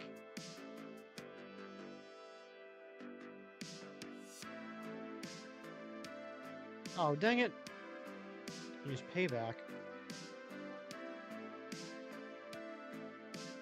You know, I think towards the end of the stream, like when we're finishing up today, I think another thing we might do is we might try and figure out what type hidden power the shiny unknown N has. Because I did not check that yet. I found out what the nature was, but I didn't check to see what the type of the hidden power was.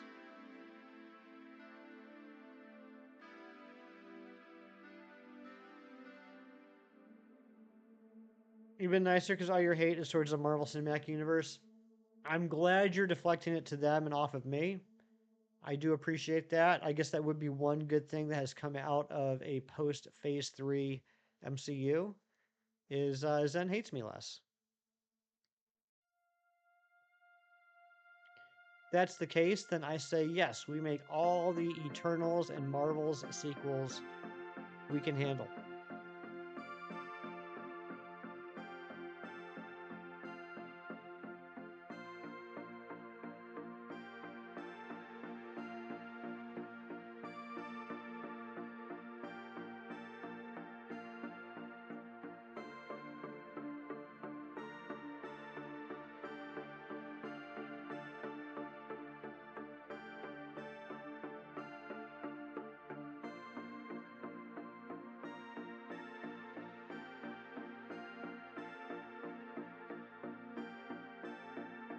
Shinies, are you lurking or are you off working on stuff? If you're not here, let me know. That joke never gets old. I love that joke so much. Didn't really like them in the comics anyways. I think they were interesting. I did, when they first announced the Eternals was coming out, I did go back and pick up the original series by Jack Kirby. Kirby is a fantastic artist. His writing, to be quite fair, isn't the best. But I like the concept of the Eternals. And I'm just really sad at how completely far off they veered from the Eternals in the comics.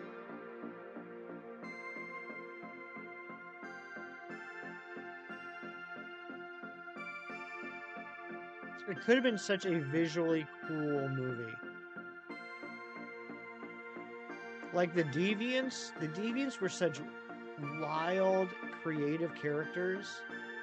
And for the movie, they just had one, like, nondescript, grayish silver monster. Kind of looked like something out of Transformers.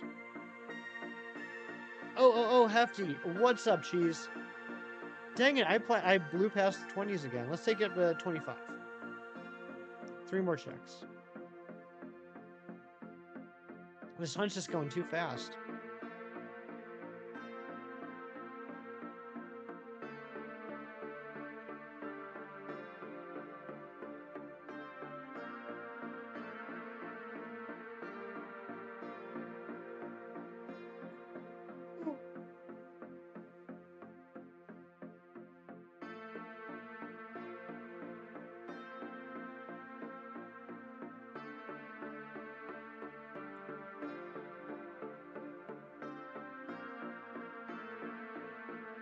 On this day, the universe said, I choose you, and we're forever grateful. Happy birthday, Frederick. I don't know why it took me forever to read that message. It's a very good message, it's a very sweet message. I'm just a terrible person for waiting so long to read it. All right. No shiny on 325 and 225. I'm going to take a quick break.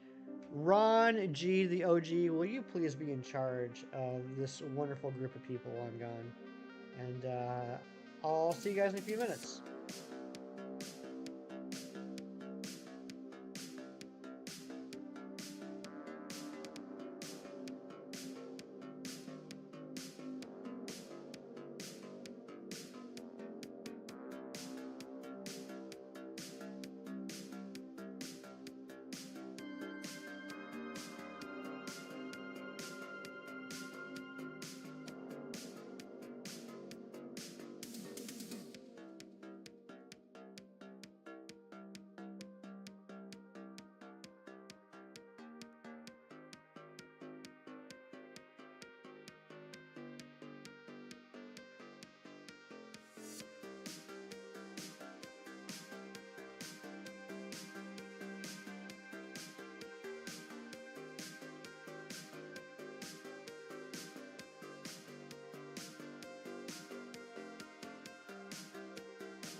Okay, I'm back. Thanks, guys, for hanging out. Let's get back into this hunt. So, Big Cheese sent me some pictures of a friend of his that met the creator of Deadpool, Rob Liefeld, at a cool Deadpool Wolverine event a few days ago. And I said, "Oh, that guy," because I got a story about old Rob Liefeld. Um, he created some pretty awesome characters. He created Deadpool, he created Cable, he created the Team X Force, Shatterstar, Feral, Domino, Strife. He created all those characters. He went off to help found Image Comics, created Youngblood, a lot of other stuff. But back in 1993, I was living in Colorado Springs at the time, and he was doing a signing at Mile High Comics. And I was really excited. I was 12. I don't think I was 13 yet. I was 12 years old. I was begging my mom to take me so I could get some X-Force and Youngblood comics signed by him. And so we went, and we got there, and there was a line all the way around the block to get into the store to meet Rob Liefeld and have him sign your comics. And we waited there for probably about 2 hours. And then when we were we were still like 20, 30 people away from getting in, somebody came outside and said, "Unfortunately, Rob has to go, so we're not letting anybody else in. We're stopping the line here. Everybody that's still outside, you're not getting in." I mean, they said it nicer than that, but I was heartbroken. And he doesn't know who I am. He never met me, but he just made that 12-year-old so sad. And that has stuck with me for 30 plus years. I got Eminem'd. So, congratulations, Cheese, to your friend who was able to do what I never was. Frederick, I hope you have a great birthday, buddy. That'd be your villain origin story, right? I'm not gonna lie. It's totally unfair to him. I openly accept that. But I've always had a little bit of a personal vendetta against him ever since then.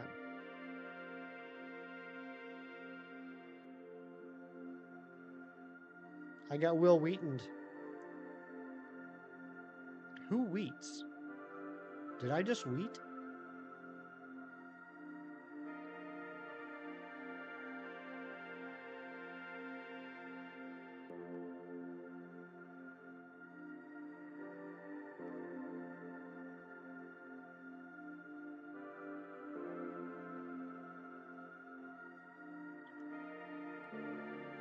Hour and 44 minutes. We've done 234.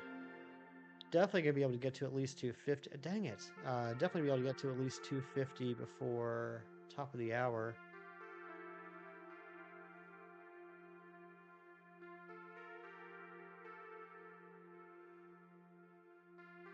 I think we're gonna try and take this up to 500 and 400. I think that's where we're gonna end today. 500 on the F and 400 on the E.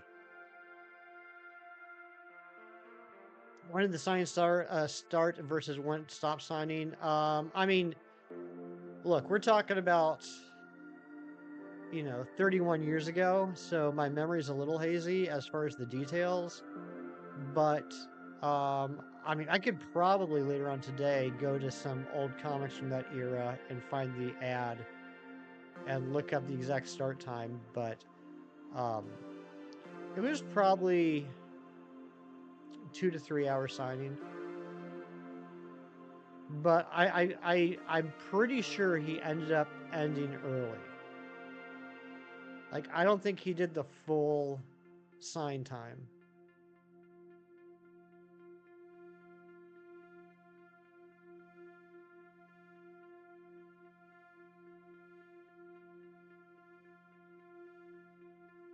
Speaking of which, I saw something cool the other day. I mentioned the top of the stream when Zen was asking if I was reading anything.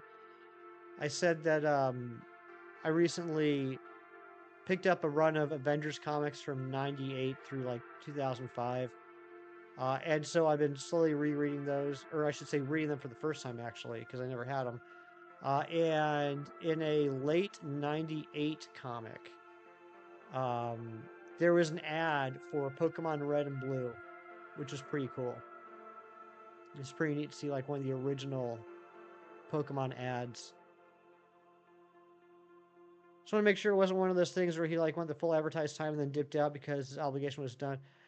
Yeah, I mean, I do feel like it did end early. Now to be fair, there was a larger turnout than I expected. So like we got there like when it started, right? Like let's say it started at 10 a.m. We got there at 10 a.m. I'm sure because my mom doesn't know any better, and I was 12 years old. I didn't know any better. Um, I'm sure there were people that were camping out since like 6 a.m. waiting for waiting to hoping to be like early in the line. But those aren't things that you consider at that age. My mom probably figured we're talking about a comic book artist. No one's gonna care to see him. She didn't know. Comic writers, artists I've actually met. Yes, when I went to San Diego Comic Con back in 2009, I did get to meet and talk with Gene Colan, which was awesome, and a little bit sad because Gene, who sadly is no longer with us now, the 2009 con was one of the last ones he did. You could tell he wasn't really all there anymore. I mean, the dude was ancient. He was a big like Doctor Strange artist back like in the 60s and early 70s. And he was just sitting there doing his thing. He was doodling on napkins and stuff, and his wife was kind of running the whole thing. And basically, you brought your comics up, and give them to his wife. His wife would put them in front of him and be like, "Hey, Gene, honey, sign this," and he'd sign it, and then he'd go back to doodling whatever he was doodling. Uh, Very nice guy. Wife seemed very nice as well. It's just, I mean, it's just sad. I mean, he was old. I met J. Scott Campbell. Had him sign a couple of comics. And I met oh, what was his name? Cam, what's going on, buddy? I like that you capitalized the E and the F. I see what you did there. What was his name? I gotta look it up. I keep wanting to say Jay Lee, but it wasn't Jay Lee.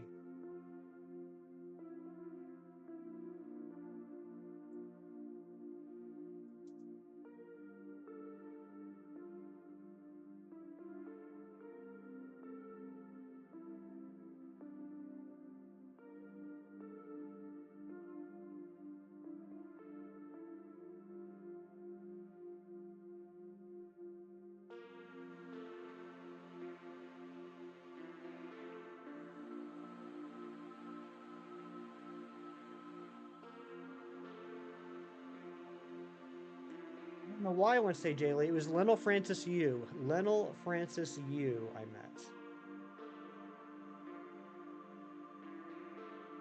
Stanley, I wish. SDCC worth or not worth the rigmarole? So back then it wasn't as big as it is now. Cito, what's up? So, SDCC started off as a regular Comic Con, right? Like Comic Cons you'll find all over the country that really focused on, comic books. SDCC in the late 90s, early 2000s really started to morph into more of a pop culture thing, right? They had a lot more sci-fi, fantasy type movies and television shows, and then it morphed even more and became more about like just big movies and TV shows. Uh, when I went in '99 or when I went in 2009, like the big panels I went to were like Dexter, Lost, Burn Notice, Psych, um, uh, There was a thing in Hall H that showed like the first episodes of a couple new shows, including the Vampire Diaries. Um, Twilight was a big thing at the time. And if you really wanted comic book stuff, that was like the main floor. Like the main floor still had like all the vendors and the comics and everything. But it really became like a pop culture thing, right? And it's only become more and more of that since then. It's definitely an experience. I had a blast, but for comic book purists, it's kind of broken out of that. It's not focused on that as much. Battlestar Galactica, that was another big thing at the time. And I don't mean that like necessarily as a bad thing. It's an oasis for anyone that's a nerd, whatever your particular nerd strain is. Um, but it's just grown into so much more than that. Long lines. To get into the Lost panel in Hall H, I waited in line 4 hours before it started. More anime than comics nowadays. That's a fair point. But I mean, it was really neat, and I got to meet some people. I got to meet Julie Benz, who played Dexter's girlfriend. Got a picture with her. Got her to sign a bobblehead. I got to meet Edward James Olmos. I got to meet Paul Scheer. That's a deep cut right there. If anybody knows who Paul Scheer is. I got to see the Lost panel before the final season of Lost, which was absolutely insane. I got to see a panel about strong women in sci-fi and fantasy. Zoe Saldana was there. Sigourney Weaver. That was really cool. Yeah, I mean, I would say, and the funny thing is, as far as I know, the ticket prices for Comic-Con haven't gone up all that much over the years. And the actual ticket prices were still very affordable. It was like $100 for the weekend. The trick is the freaking hotels. I mean, the hotels, you're looking at like hundreds of dollars a night. Not to mention, travel, airfare, etc. I didn't get to meet anyone one-on-one, Kem, but I was like maybe 20 yards from the entire cast. Got lots of cool pictures from that. Oh, and you know what? For anyone that remembers, back 2009, there was a show that started on ABC called Flash Forward. They were kind of trying to duplicate the Lost formula at the time. They were trying to be like the next Lost, and even Dominic Monaghan, who played Charlie, was in the show Flash Forward. I went to a panel where they showed the first episode, and that was in a small room. I was probably 10 feet from Dominic Monaghan. Well, I do it once. I definitely say it's worth it. It's worth having that experience. I don't think personally it's something that I would want to do every year, but it's definitely worth the experience. What's up, Greninja Plays? It has been a bit. Hope you're doing well. Rigmarole is basically like hassle.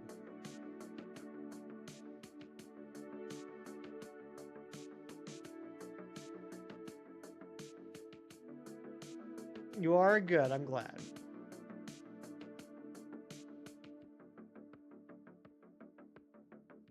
So, Kem, if you don't mind me asking you a personal question, um, when does your let's call it vacation? When does your vacation officially start? You used to have a Drive Shaft tour shirt. That's awesome. I wish I had a Drive Shaft tour shirt. Jerry, what's going on, buddy? Good to see you.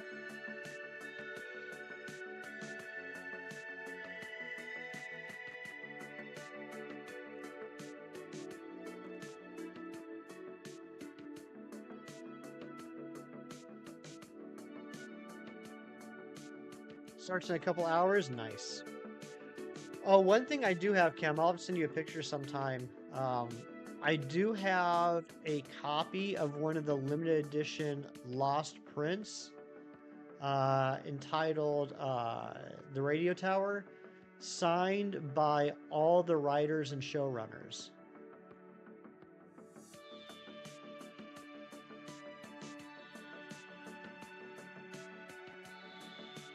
So Damon Lindelof, Carlton Cuse, uh, and the regular writers whose names for some reason I'm just blanking on right now. You want to do SDCC D23 and which one's Celebration? I'm not sure if I'm familiar with Celebration. Yeah, Kem definitely deserves the time off. Kem, I literally set my watch by Kem. And I don't mean figuratively. I literally set my watch by Kem. If I see him, not only do I know when he goes live, it's 10:30 a.m. Eastern Daylight Time. I also know that if I see him start hopping, it's 10 minutes before the next hour. Star Wars. Oh, okay. Star Wars Celebration. Okay, yeah, I have heard of that. Yeah, Cheese, you would love that. No, another thing I always wanted to go to, and I don't even know if they're doing it anymore. I don't know if other people know, or if they just kind of like abandoned that idea and just started doing the, like YouTube presents and everything. Is E3 still a thing? Do they still do an in-person E3? When I was a kid, my Triforce cheese was E3, San Diego Comic-Con, and the annual New York Toy Fair. No, they don't do E3 anymore? Dang it. Esteban, what's going on, buddy? How you been?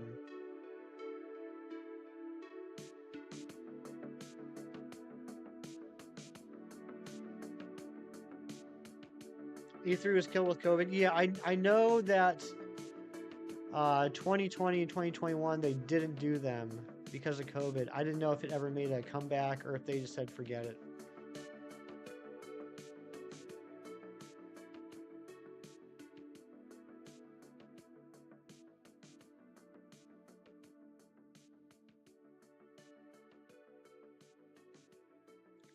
PAX and the New York Toy Show, yeah, those would be fun. Just playing Poke Rogue, nice. I haven't played Poke Rogue in a while. I got. This is a me thing. Doesn't have anything to do with the game. I'm not saying the game is bad. The game's fantastic. This is definitely a me thing. I got a little burnt out on it because I got this one run probably about a month and a half ago, close to 2 months ago, where I finally got up to the final level in normal. And you got to beat the normal classic mode in order to unlock endless mode, which is where the fun really is. And I finally got to the last level, and I could not beat the final boss. I reset that final fight for probably 3 days, trying to figure out some way I could RNG around it. And I couldn't. And so I had to give up that run and start fresh. And I didn't realize until a few days later how much that broke me. And I just have not had the motivation to get back in and try another run. The issue with big-time video game conventions that they used to is the fact that it's so easy to do the same exact kind of presentation stream as some service. Exactly. Like I get it. Streaming killed the convention star. Exactly. I mean, in some ways, you can argue that the streaming version of those conventions is better because it's free. Uh, you're not stuck like in the back corner where you can't really see or hear anything. Yada yada yada. But there is always something so cool about being there in person. Physical location, pictures you can take, all the cool collectible stuff that you see, all the cool, uh, designs and what do you call them? What do you call them? Booths, like trade show booth type stuff. Every Pokemon fan game that explodes in popularity is like you don't like it and it sucks. I really do enjoy Poke Rogue. I think it's a lot of fun. I enjoyed a lot more than I thought I would. I just got burnt out. I was so disappointed in myself with not being able to beat Classic. If I beat Classic that run, I probably would still be doing Endless, you know, probably at least for an hour or two a weekend.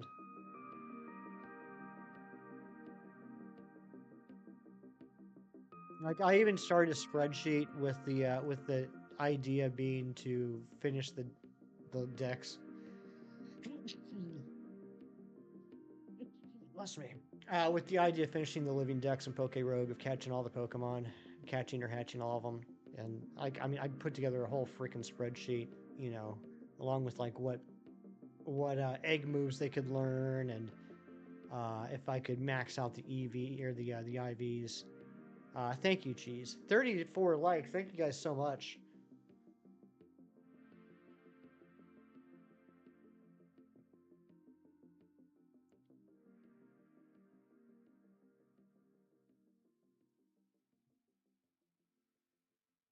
Cheese is about to yell at me, but I'm kind of excited about this.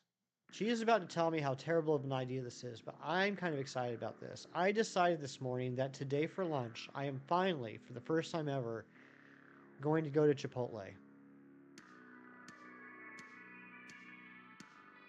We had a Chipotle open in our town a year ago, and twice I have thought, you know, I've driven by it, and I thought, oh, you know what, today's the day. I'm going to go try it. The first time it was closed, the second time it was packed.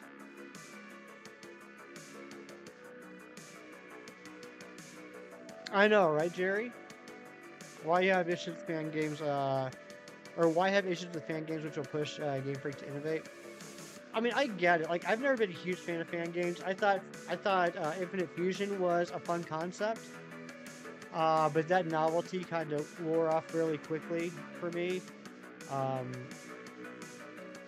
because, ironically, I think because I got into it a little bit too early, um, there just weren't too many. There weren't enough custom sprites, and when the AI fuses two sprites together, they just look like garbage. Um, but I played a few. You know what? I was about to try and censor myself and make it not so harsh, but I don't care. I played a few fan-made games in my time, and the biggest problem I've had with all of them is that the story is absolute garbage. The story and the dialogue.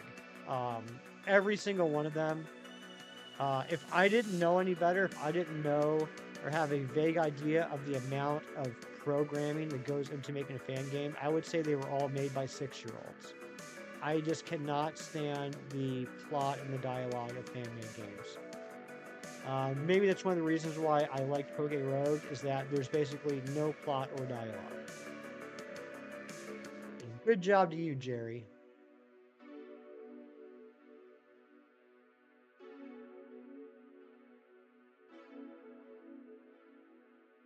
They're made by broke teenagers. Yeah. And you know the other thing is, and I've battled with this back and forth over time. So I am a little bit of a hypocrite. Uh, I I don't think that people should prosper off of stolen IP. Poke Rogue doesn't make any money. It claims, at least as of now, it'll never make any money. It's completely free to play, so that kind of gives it a pass in my mind. Um, but I don't know. Is the dialogue any better than normal Pokemon game though? It is a little bit. A little bit. I mean, there's a difference between being corny and talking down to your audience that you're assuming is younger than the audience actually is, and trying to sound edgy when you you sound like you just read your first ever comic book and you're emulating the tone. You'll wait to hear my feedback. All right. Like, look, I'm not expecting to come back here and say like, oh my gosh, Chipotle is the best thing ever. I'm never eating anywhere else again. Chipotle is top tier Mexican food. I'm not expecting to say that. Particularly because I don't sound like that. That's a weird voice. Uh, but you know, I've never tried it. You know.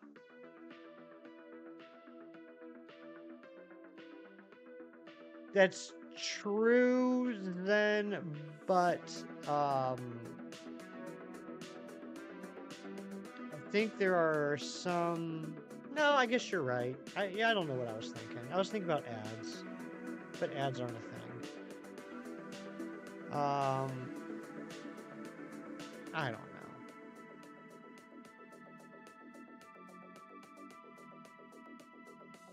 I don't know. It's a confusing topic for me. But no, I don't like the dialogue.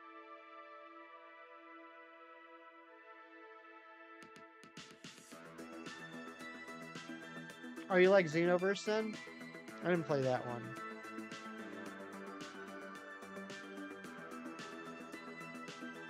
I've seen some videos of Insurgents and Uranium, and I wasn't impressed.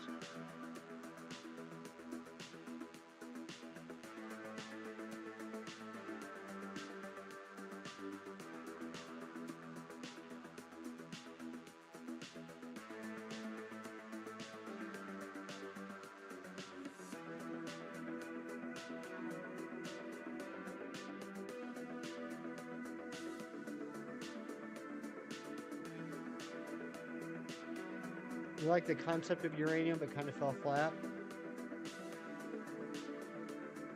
The other thing is the designs of the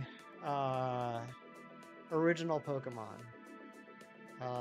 There's a lot of fan-made games that introduce new Pokemon, right? Their original concept Pokemon. And I mean this with all due respect, because I wouldn't be able to even begin to design a Pokemon on my own. But if you look at a fan-made game Pokemon, you can just tell it's a fan-made game Pokemon. There's some, and I don't even know exactly how to describe the difference, but there's some sort of polish that's missing to them.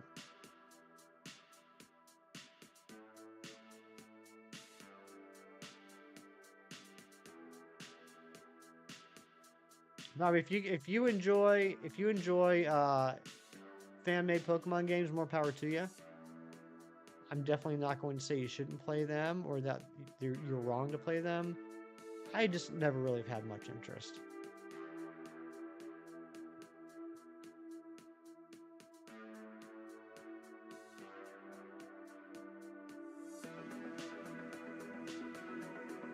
I forgot Uranium was a fan-made game. You thought it was an official one?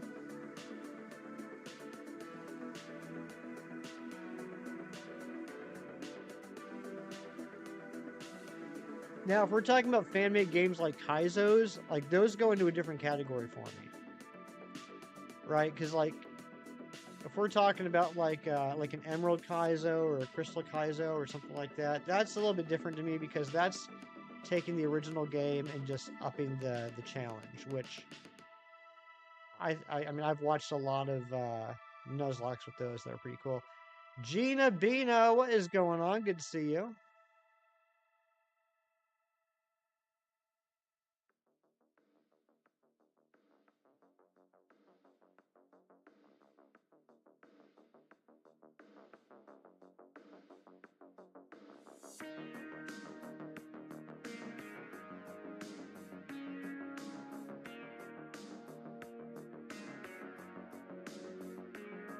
FT2%, you think that F will be first.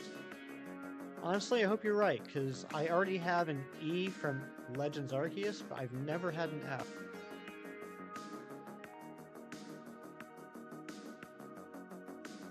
Voltage! It's been a while. I'm doing well. Hope you are too, man. Good luck on that Buzzwall.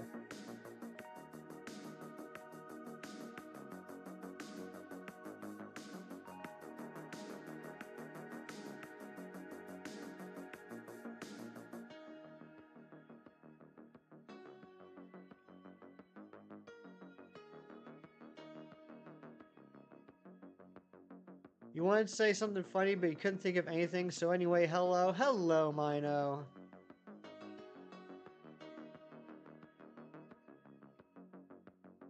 Voltage, that's awesome. Congratulations on the Rayquaza. Unknown's never shine for you. You'd love to have any letter. You know what's crazy, Gina? This was supposed to be an F, and N hunt that we're going to do today. Last night I was setting up the hunt to get ready for today. And I wasn't sure if I was on the floor that N's spawned. So I said, okay, well let me get into a battle to make sure this is the N floor. I got into a battle and the N was shiny. So I had to quickly change things up and make this an F and E hunt. Is that a Five Nights at Freddy's reference? If it was for me, I guarantee it was not. I know nothing about Five Nights at Freddy's. I did see the movie, but possibly because I had never played any of the games, the movie didn't really do it for me. No way, that's funny. You know what? I'll show it one more time. That'll be like once an hour. That sounds like reasonable. Doesn't sound like it's too over the top. Here's what happened last night. So, if you were here last weekend, you'll remember that we did this hunt, and I was using an Illuminate Pokemon. And I decided to take Razzy's advice and do Sweet Scent instead. So, last night, I went into Pokemon Home on both the Switches, grabbed Pokemon that had Sweet Scent, and put them into the games. So, I restarted Shining Pearl, and I was on a different floor. And I said, okay, well, I got to find the floor that's got the Ents. And so I start, sillily enough, I start running around. I just paused it here, but I started running around to get an encounter, and I said, wait, Hefty, what are you doing? You literally just got a Sweet Scent Pokemon. Just use Sweet Scent. And so it dawned on me, this is what happened.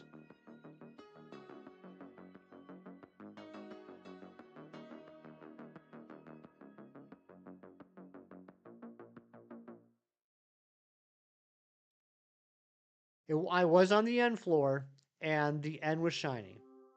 So technically, we got the shiny N on check 101. Because I did 100 last Sunday, and I did one check last night setting the hunt up. The movie was boring, but it's got to set the story, so hopefully the next one's better. Are they making more Five Nights? I mean, I guess they'd be silly not to, right? It made a lot of money. I didn't realize that they're going to make more Five Nights at Freddy's movies.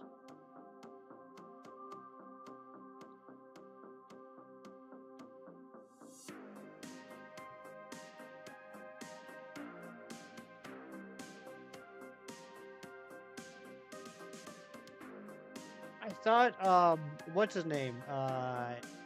He played PETA in the Hunger Games movies. I thought he did a good job. Like, I don't think the acting was bad in that movie.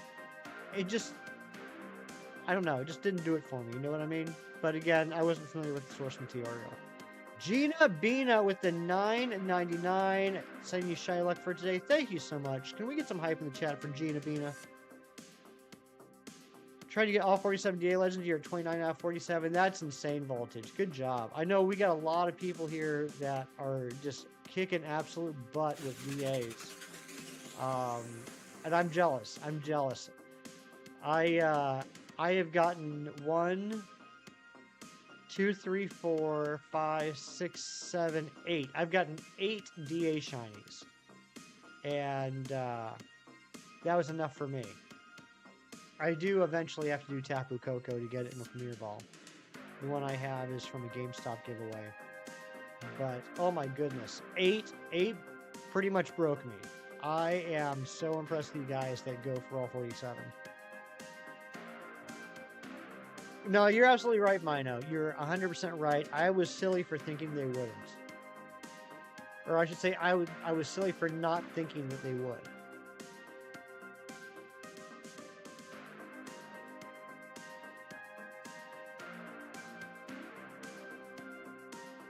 Gina, thank you so much. That was so generous.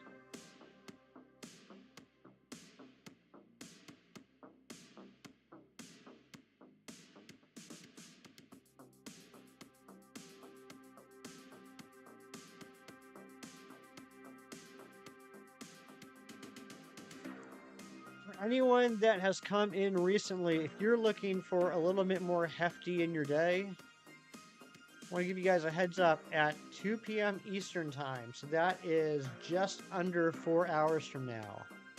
I will be over on Shiny's channel as we continue our year-long quest to complete a hardcore Minecraft world. I don't even know if that's the right terminology.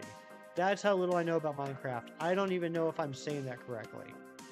All I know is that him and I create a Minecraft world, we go in there, and if either one of us dies, most likely me, we have to start a brand new world.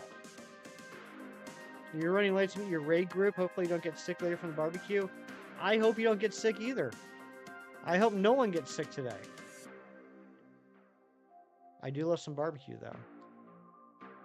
You throw your Switch at the TV if you went for all the shiny legendaries and DAs. I mean, it takes a special type of person, right? It takes some hardcore, serious dedication, motivation, patience. I can't do it. Especially after that last one, the Tapu Lele that we got last Sunday. 273 checks. And the sad thing is I know people that have done multiple hunts that have gone way over 273. Oh, I love the soft reset method. Oh, for good pass, you mean? Yeah, I mean, that's good. I mean, that definitely helps out a bunch, but man, it's still rough. You don't trust them behind the grill? I mean, that's fair. Always better to be safe than sorry, right? All right, Gina Bina, have a great day. Good luck on the raids. Don't get sick.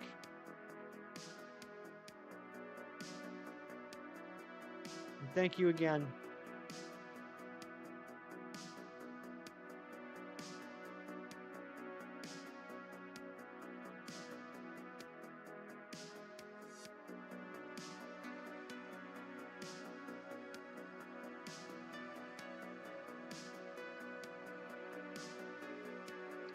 Anybody here that has ever shiny hunted in BDSP before? Anybody here that spent any time doing BDSP hunts? I'm curious if anyone has ever actually attempted to do the Grand Underground hunts with the Diglett boost. Thought process for doing DAs is that you're going to face a lot, so you're getting chain legendaries while phasing, and then after a while you start getting dupes and said, screw this. I get that.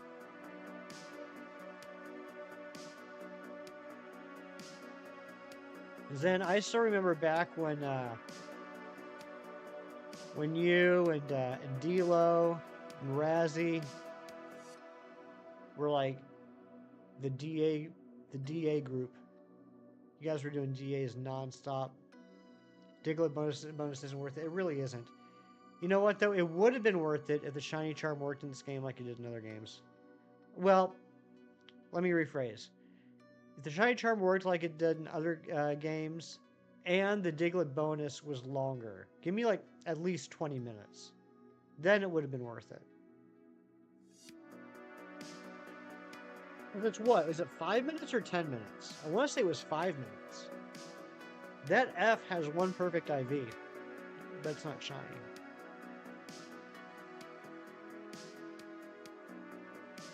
I was so excited about the Grand Underground. I've said this a lot. I'll say it till my dying breath. I still think if the Shiny Charm worked normally, there would still be people shiny hunting in the Grand Underground today. I think it's only 5. Yeah, that's what I think too. 5 minutes is not a long enough boost. I mean, I know I would. I know I would be running all around the Grand Underground looking for shinies.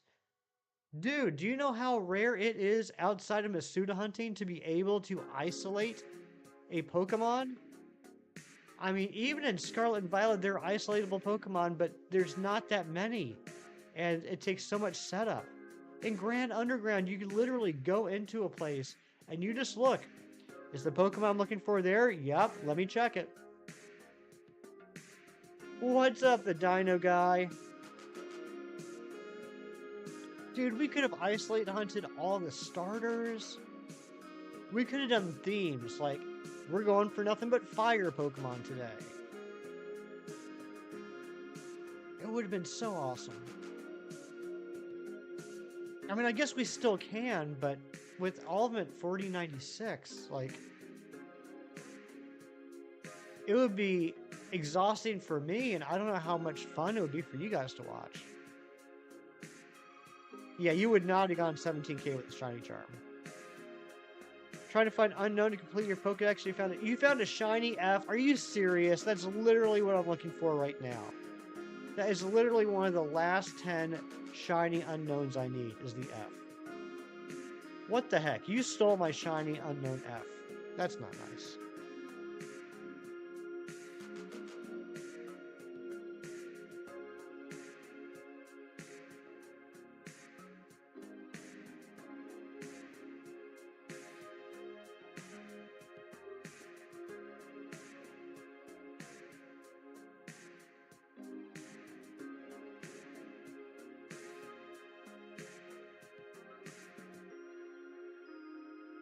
So I'm kind of looking forward to and kind of dreading this upcoming week at work. Dreading because there's a lot of work to do, but looking forward to it because on Tuesday is our annual company excursion to the amusement park. I will be at an amusement park all day on Tuesday, which also makes me dread this upcoming week because that means I'm going to have to do more work on Wednesday through Friday to make up for that.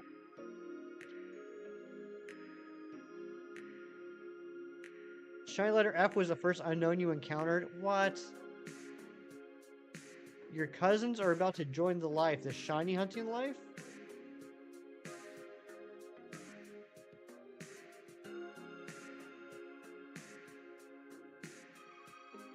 Yeah, I bought all the day passes for everyone yesterday. It's gonna be a good time. Riding some roller coasters.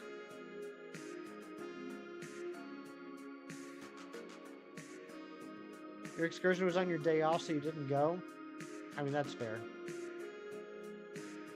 Alright, for anyone here who had a senior skip day in high school, and you don't need to tell me if you haven't had that yet. I don't want you to be like, I'm 5 years old. I haven't had one yet. But for those of you that did have a senior skip day in high school, what did you do during your senior skip day? Yeah, Cheese, you can come.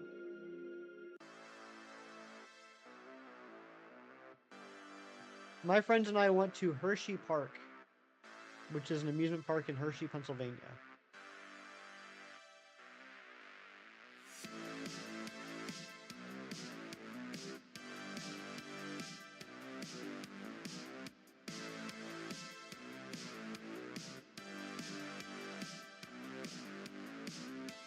Went to a Cubs game? Nice, John Strecker. Halo 3 tourney at your friend's house? Sweet. So, Zen, senior skip day isn't an official thing. It's just kind of like a very common tradition at least American high schools. Not every American high school. Not every high school does this. But for a lot of them, there is a day senior year, usually a couple weeks before finals, that, and again, it's not sanctioned by the school or anything, that a lot of seniors will just skip that day. They're just going to say, you know what, we're not going to school. We're going to do something today that we want to do. It's just like one of those weird traditions.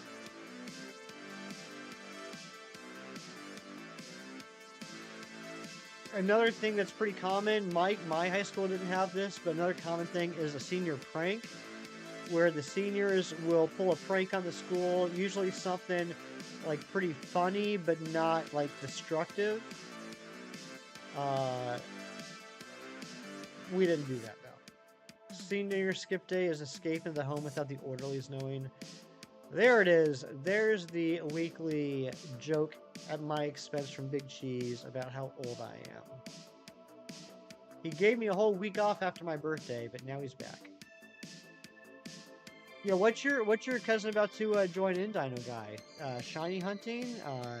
This stream? What?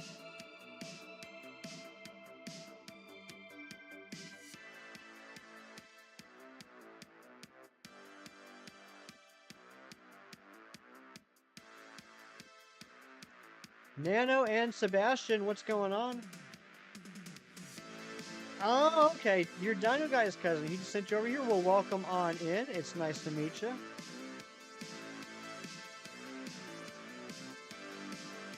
Hope you're doing well. Do you like Pokemon?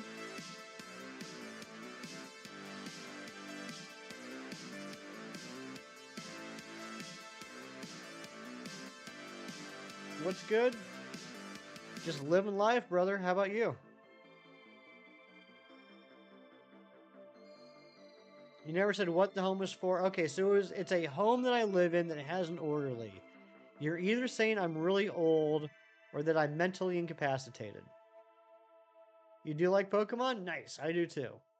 I do too. Right now, I'm trying to get a shiny Unown in Brilliant Diamond and Shining Pearl.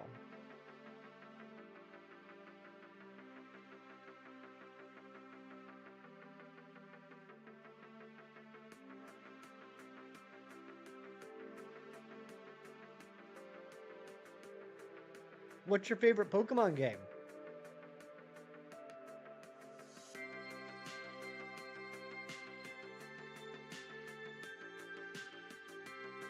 Oh my gosh, my contacts today. Ron, my contacts are killing me. What's up with that?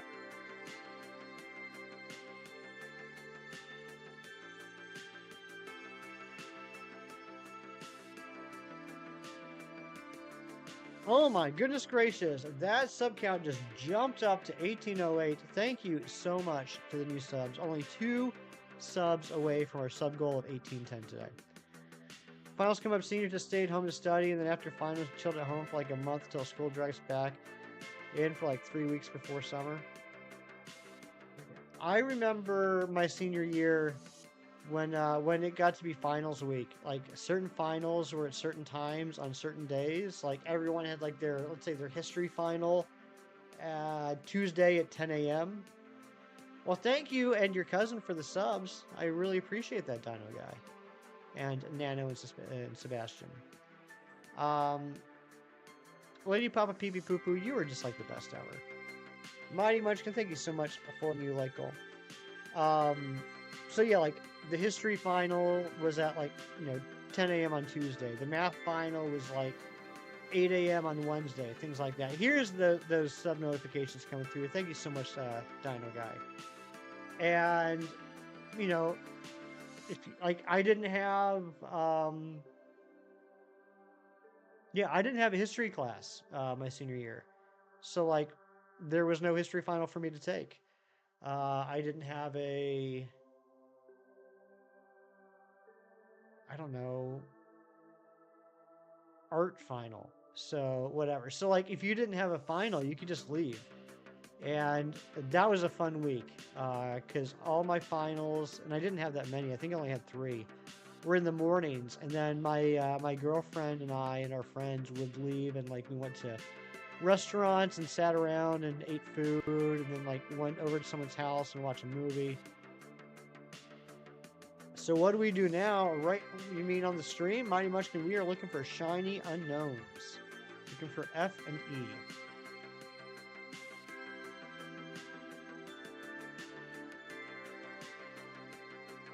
Yeah, we're going to take this up to 500 and 400. And then I need to get some food and then get ready to head on over to Shiny's channel because him and I are going to be playing some Minecraft in a couple hours. 3.5 hours from now, him and I will be playing Minecraft live on his channel.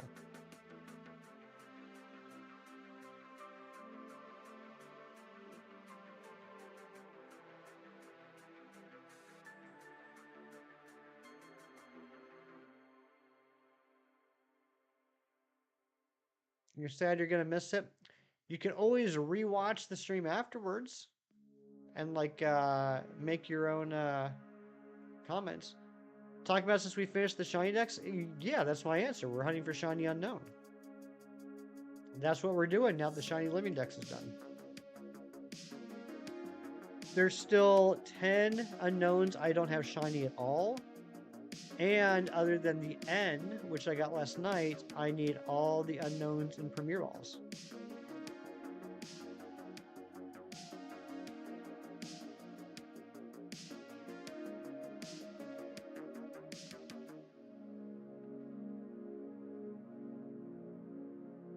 The goat.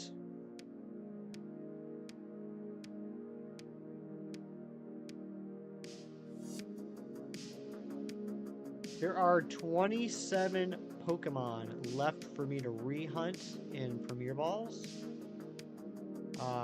Not counting forms, just. So I told everyone you're okay, Lady Papa. I appreciate you letting me know that. Yeah, I gotta see what I can do, lady. I'll try and figure out something. What's the last Pokemon you think I'm gonna catch? Or I think I'm gonna catch? The last one, I got a good feeling the last one is either going to be one of the unknowns or it's gonna be the 3-family Maushold. Pirate Hunter, good morning. No, Cheese, I'm teasing you because I'm just joking with you because I'm the exact same way. There's a lot of times where I'll go back and watch live streams that I missed, just see, you know, how it ended up, see what happened, because I couldn't be there live, and I think of some real zingers, and it drives me crazy that I can't type them in the chat. When you had finals the same where exams are on certain days, things there's a ton of classes that went from late April to the end of May. Oh my gosh. How do you start a live stream? Well, there's a couple things you need in order to do a live stream. From what I understand, nowadays you need to have at least 50 subs. Back when I started, you could do it with 0 subs, but apparently now you need at least 50 subs. If you want to do a stream kind of like this, the other thing you're going to need is a streaming software. The two main ones are Streamlabs and OBS. That's your streaming software. If you want to stream a game like on a Switch or an Xbox or a PS5, you're going to need a capture card as well, which plugs directly from the console into the computer via USB port so that it can capture the audio and video, hence the term capture card. So those are the main components that you need. You're watching the Olympics and chilling with me. What event, Lady Papa, are you watching right now?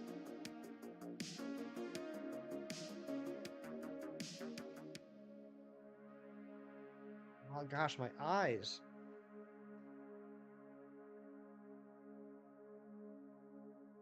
France should never host Olympics again. It's a mess over there. I did hear, was it yesterday or Thursday? The river was finally clean enough that they could swim. Men's gymnastics got their medals. Okay, who won men's gymnastics?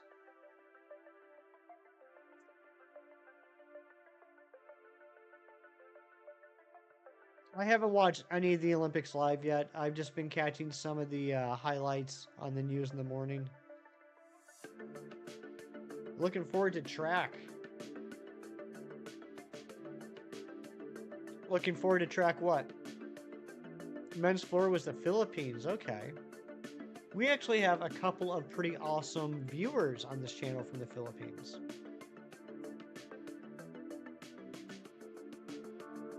In fact, I think the Philippines is like in the top five countries of viewership for my channel. Oh my gosh, my eyes. I think it's US, UK, Philippines,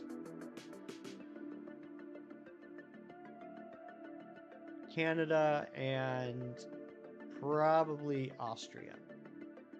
Philippines has wonderful people.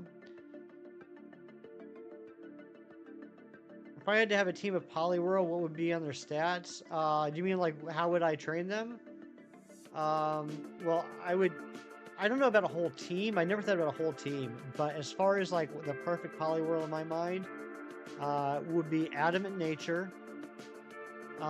It would have 252 EVs in attack, 252 EVs in speed, 4 IVs in HP. It would have Swift Swim as its ability, and it would know Waterfall, Belly Drum, Substitute, and Ice Punch.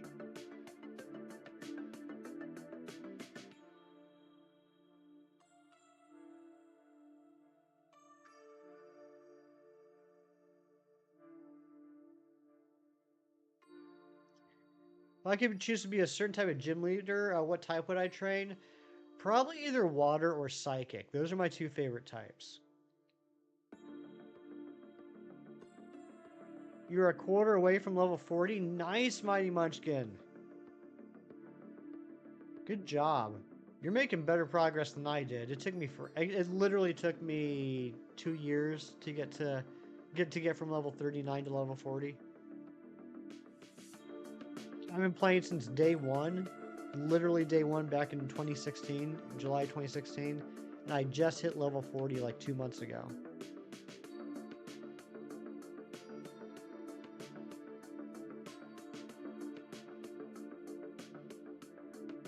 I think this is going to time out pretty well. We're going to take this up to 500 on the Fs, 400 on the Es, and then we are going to take a couple of quick minutes to see if we can figure out what type the Shiny End's hidden power is.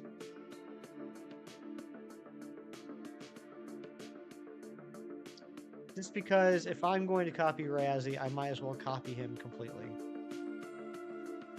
No half measures.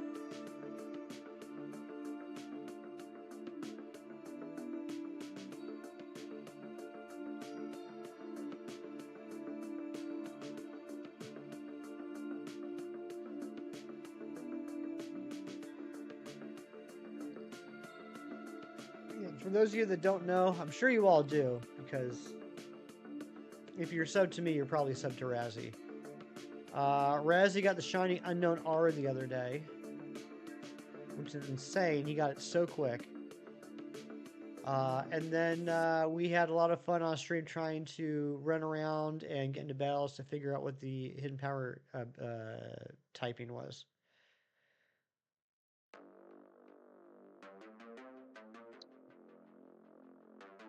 One of them is one of your best friends, Filipino people in the community. Yes. No, I got that. I didn't read it out loud. I don't know why I didn't read it out loud, Zen, but I got it. If you fought a Bronzor, that's what I'm saying.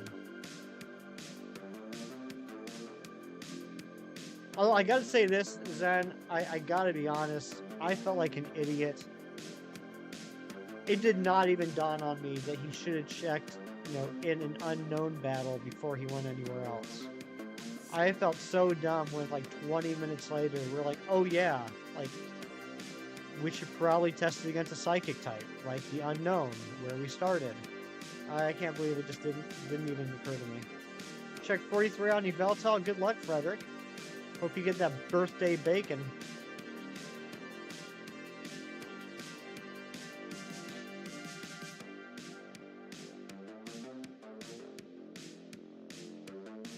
Not even sure if it was poison. I mean, it was either poison or bug. I think it probably was poison, but it could have been bug, which was my guess. That's why I was getting so excited, and why I wanted to see the final result.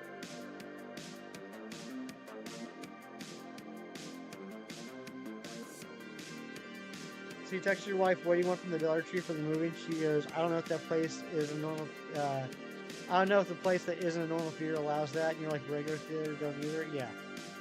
Yeah. You're not supposed to take food into any movie theater. You're not supposed to. As someone that used to work in a movie theater, I feel completely entitled to speak for all movie theater workers. Right? I will be the voice of an industry. Movie theater workers don't care if you bring in your own food. Have at it. However, if you're going to bring in your own food, at least have the common human decency to throw away your garbage. You miss having old school cable. Now you don't know if you're watching an older thing or not. I get that. I do kind of miss cable too. I don't miss the expense. But there are times that I'm like, you know what? It'd be nice if I could just turn on a channel and watch.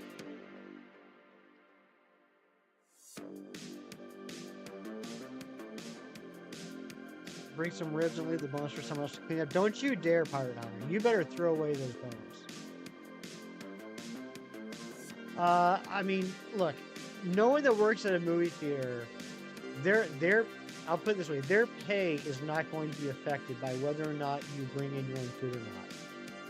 I will say that indirectly, it may end up affecting them if concession sales plummet so much that the theater becomes unprofitable and they have to let people go. So, I mean, there is always that. But in general, no one cares if you bring your own food. Just clean up after yourself. They destroyed themselves with high prices. They really did. Although that's what's happening with streaming now, too. You know, for years, everyone was paying high prices for cable, and everyone's saying, I wish I didn't have to pay this much for cable. I wish I could just pick and choose which channels I want.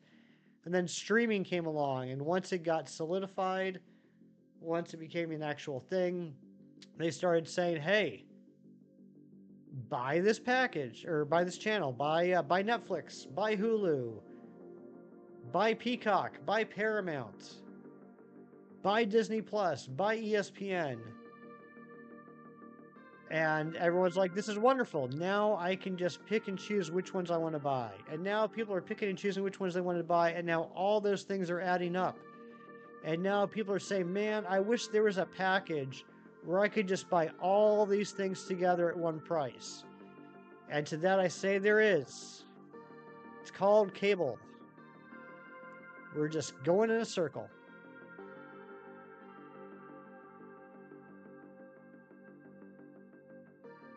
The old days of the Brave Stadium. Oh man, Fulton County Stadium.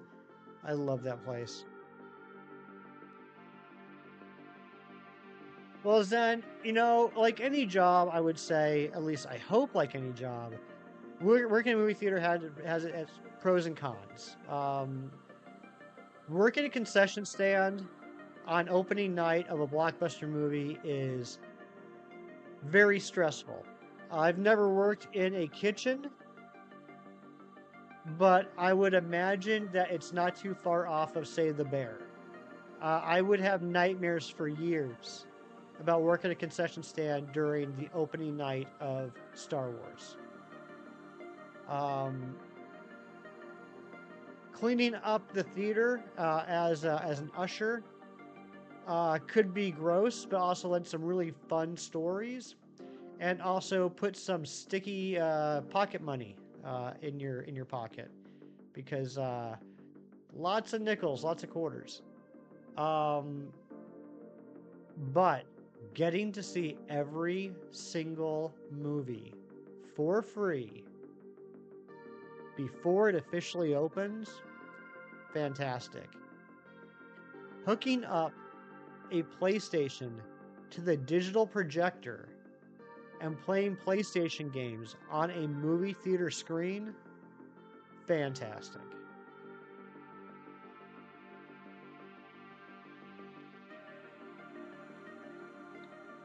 Shows need to be on at least 2 major platforms and can't be exclusive. I mean, I understand the thought process behind that, but it would never happen. You wouldn't be able to force production studios to allow competitors to show their shows. I mean, it absolutely is a digital monopoly. Like, I'm agreeing with you. I don't know what the answer is. I don't know what the right answer is. But yeah, it's gonna get to the point where we cycle back around and people are gonna, like, it won't be cable. It'll still be streaming, but it'll be the cable concept. Like, there will be brokers. There will be brokers that will sell you all these subscriptions for one price, and then they'll have a service fee for handling that. So instead of spending, like, I'm just gonna make this short and simple, right? I'll make the math nice and easy. Instead of spending $10 on Netflix, $10 on Hulu, and $10 on Paramount, you'll pay $40 for one subscription to all three. They're already brokers. It'll just become a bigger thing. It'll become a bigger thing. That'll be the standard. If it was mandated that they could trade shows, no, that's not what I'm saying though. Like, Like, you're you're never going to get to a place where the government's going to be able to force you to allow your competitor to use your product. Oh, cheese. Oh, cheese.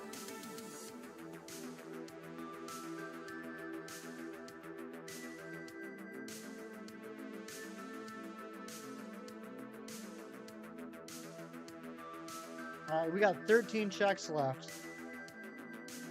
It'd be insane if we got a shiny this early. I'm not expecting it though, since I got that freaking N last night. 101st check. It's not forcing that they can choose which competitor. Well, it's forcing that they have to, right? They can say you can choose what competitor, but you must do this. That's the definition of forcing.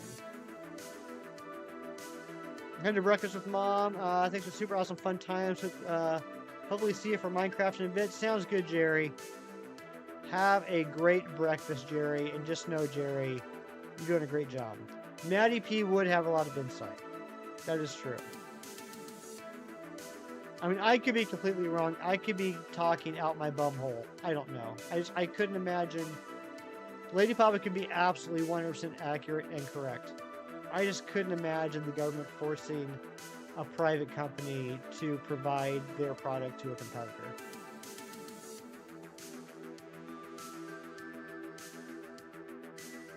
But you know what? I'm not an expert in this field.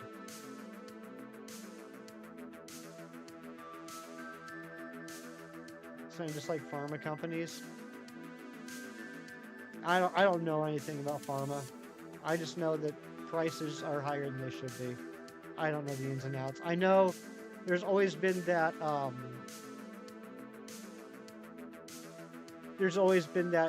saying like you know, the second pill costs $1, the first pill costs 10 million or something like that. I don't know.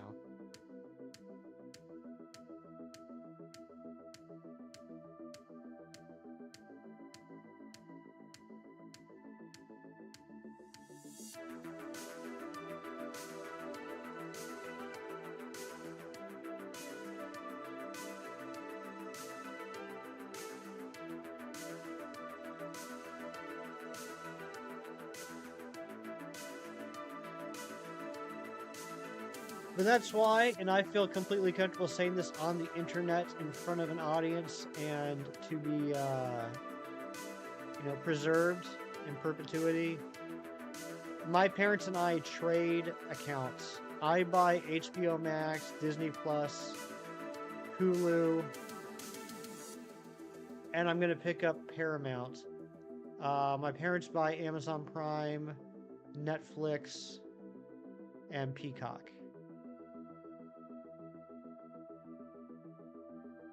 And then I just gave them the login, they gave me their logins, and we created our own profiles.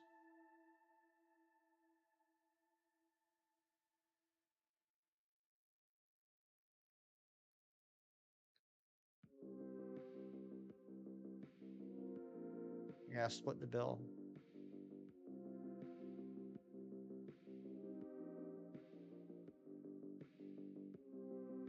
And then plus my parents still have Xfinity cable. They still have the cable. They watch a lot of live television. That was the big thing that made me decide to completely cut the cord and go exclusively streaming. Was even though I was still watching a lot of TV shows, I realized I wasn't watching a single one of them live. I would let them build up over the week, and then on Saturdays, I would lay on the couch and be a complete slug and catch up on all my TV shows. And I realized, I thought to myself, you could literally do this just with Hulu. Like with what I was watching at the time. Like, you have a Hulu account. All the shows that you watch are available on Hulu the next day. You are DVRing all these shows throughout the week and watching them on Saturday. There is no reason you need to have cable. You cancel Netflix? Yeah, they've gotten a little greedy in the past year. I get that. John Strickard, I did see it and I loved it. We're still not doing any spoilers here in the chat because there's a lot of people here who still haven't had a chance to see it. But yeah, I thought it was a fantastic movie. I really enjoyed myself. All right, guys, this is going to be the last check of the stream. But after we do this last check, we are going to see if we can figure out what type of hidden power the Unown N has. So stick around for that. It's going to be riveting. The video players, yeah. All right, no shiny. I expected that. I didn't expect this hunt to be done today. We have done a total of 800 checks today, though, which is pretty awesome. All right, let's see if we can figure out this Unown N. So this will be the bottom screen.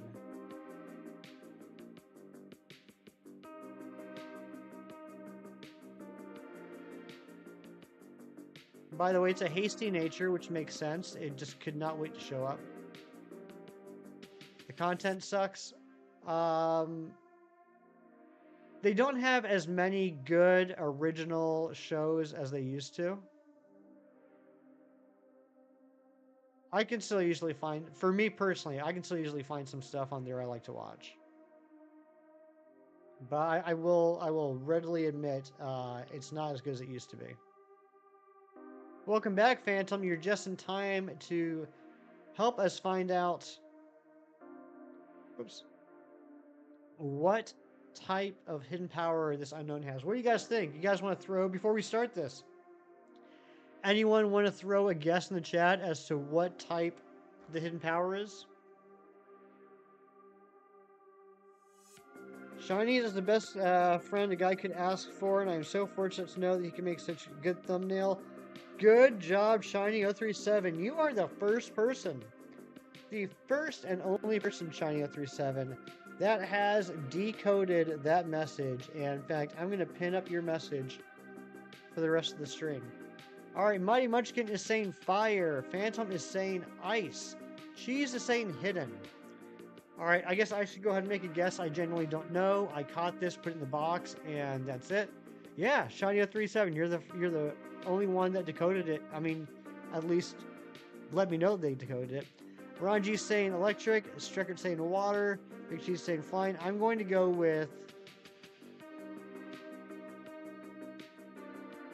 I'm going to say fighting. Cobra Kai, I still got to finish that. I watched the first 2 episodes of the new season. Why am I doing this? Why am I doing this instead of Sweet Sense? See, I am a slow learner. You are the goat. You are the goat, Nano.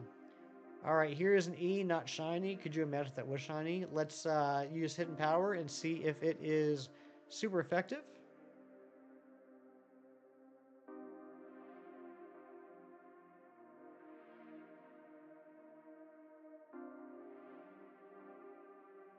It is not super effective. It's not very effective either. So that rules out bug, dark, ghost.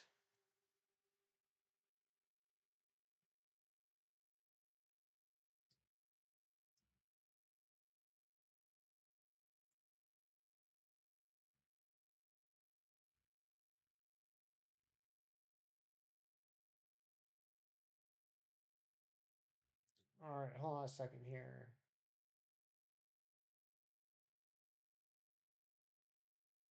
That rules out bug, dark, ghost. Cancel.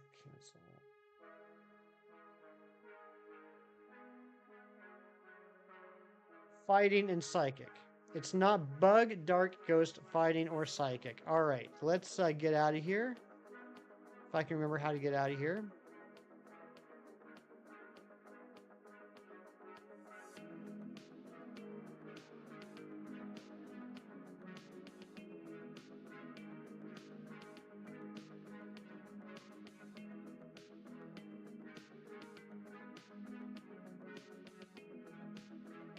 I gotta take that encounter back down.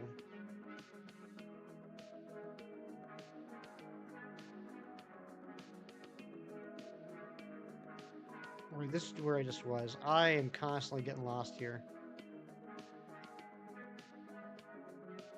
Alright, here we go. And then is it up here? Yeah. All right, so we know it's not bug, dark, ghost, fighting, or psychic. Let's, she's saying it's flying. Let's go straight to Sand Gem. See if we can knock out a few more.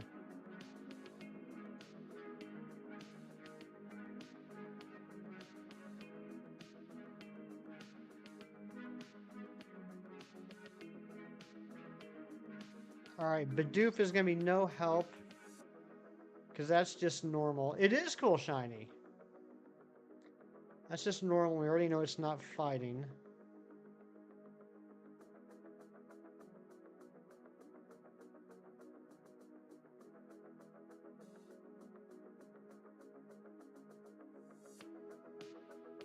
Another Bidoof.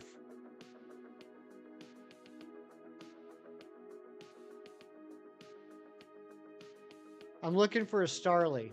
That'll let us know if it's ground or it'll be able to rule out possibly ground, electric, rock, and ice. All right, here we go. Here's a Starly. Let's see what happens here.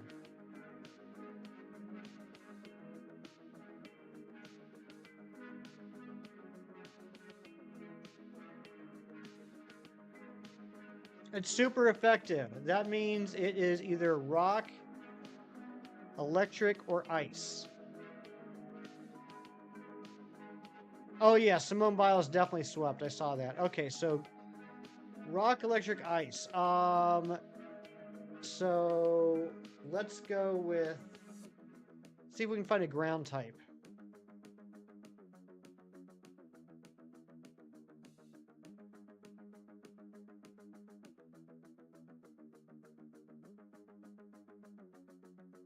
Your guess is out? My guess is out too. My guess was out from the beginning. I said fighting. Whoops, wrong way. All right, if I remember correctly, there are Geodudes and Onyx in the mine. If it's not effective, that will tell us it's electric. All right, Mighty Munchkin, have a great day, buddy.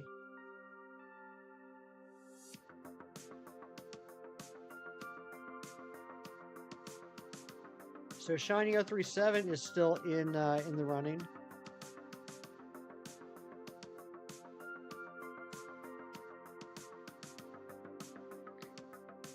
Let's see if we can rule out electric here.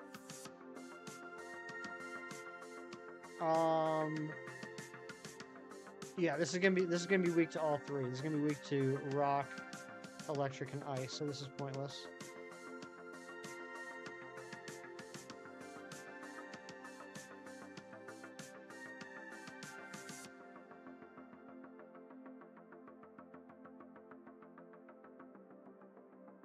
Here we go. Here's a Geodude. If this does nothing, it's electric. If it's actually, this might be able to tell us.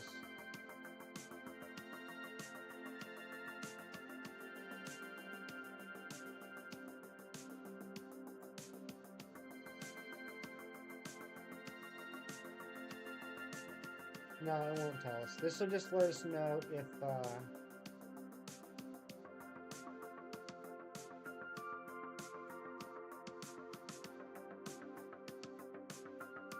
yeah.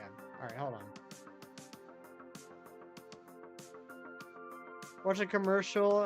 Do you think we need cars that... Wait, I didn't see it. Was it... I didn't see it. I'm assuming it was not very effective. If I didn't KO it. Not very effective. So not very effective to rock. Rock or ground. One or the other.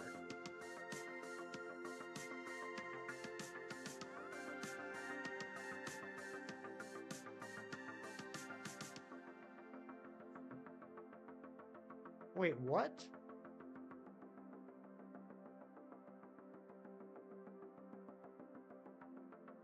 It's rock. It's rock type. It's rock type. Cars that can turn on the dial that can release the dog's food. Oh my gosh.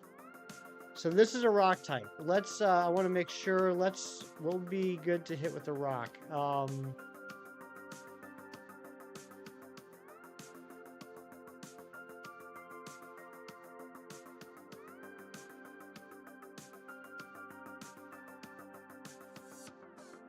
Let's go find a bug. Let's find a bug.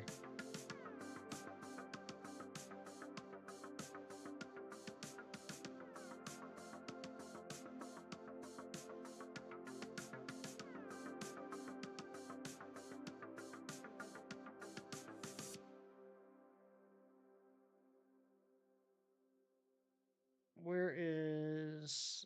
All right. Go to Eterna City and then backtrack into Eterna Forest. So if we can find... I'm pretty sure Wurmple's in here, right? Wurmple is straight up bug.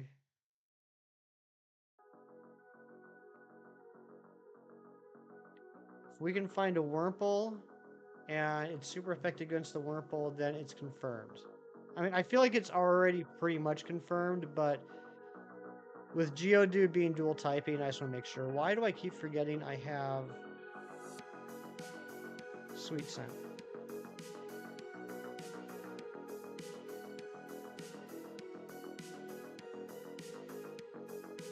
Subscription for heated seats, that's crazy. Okay, perfect. Here's a Wurmple.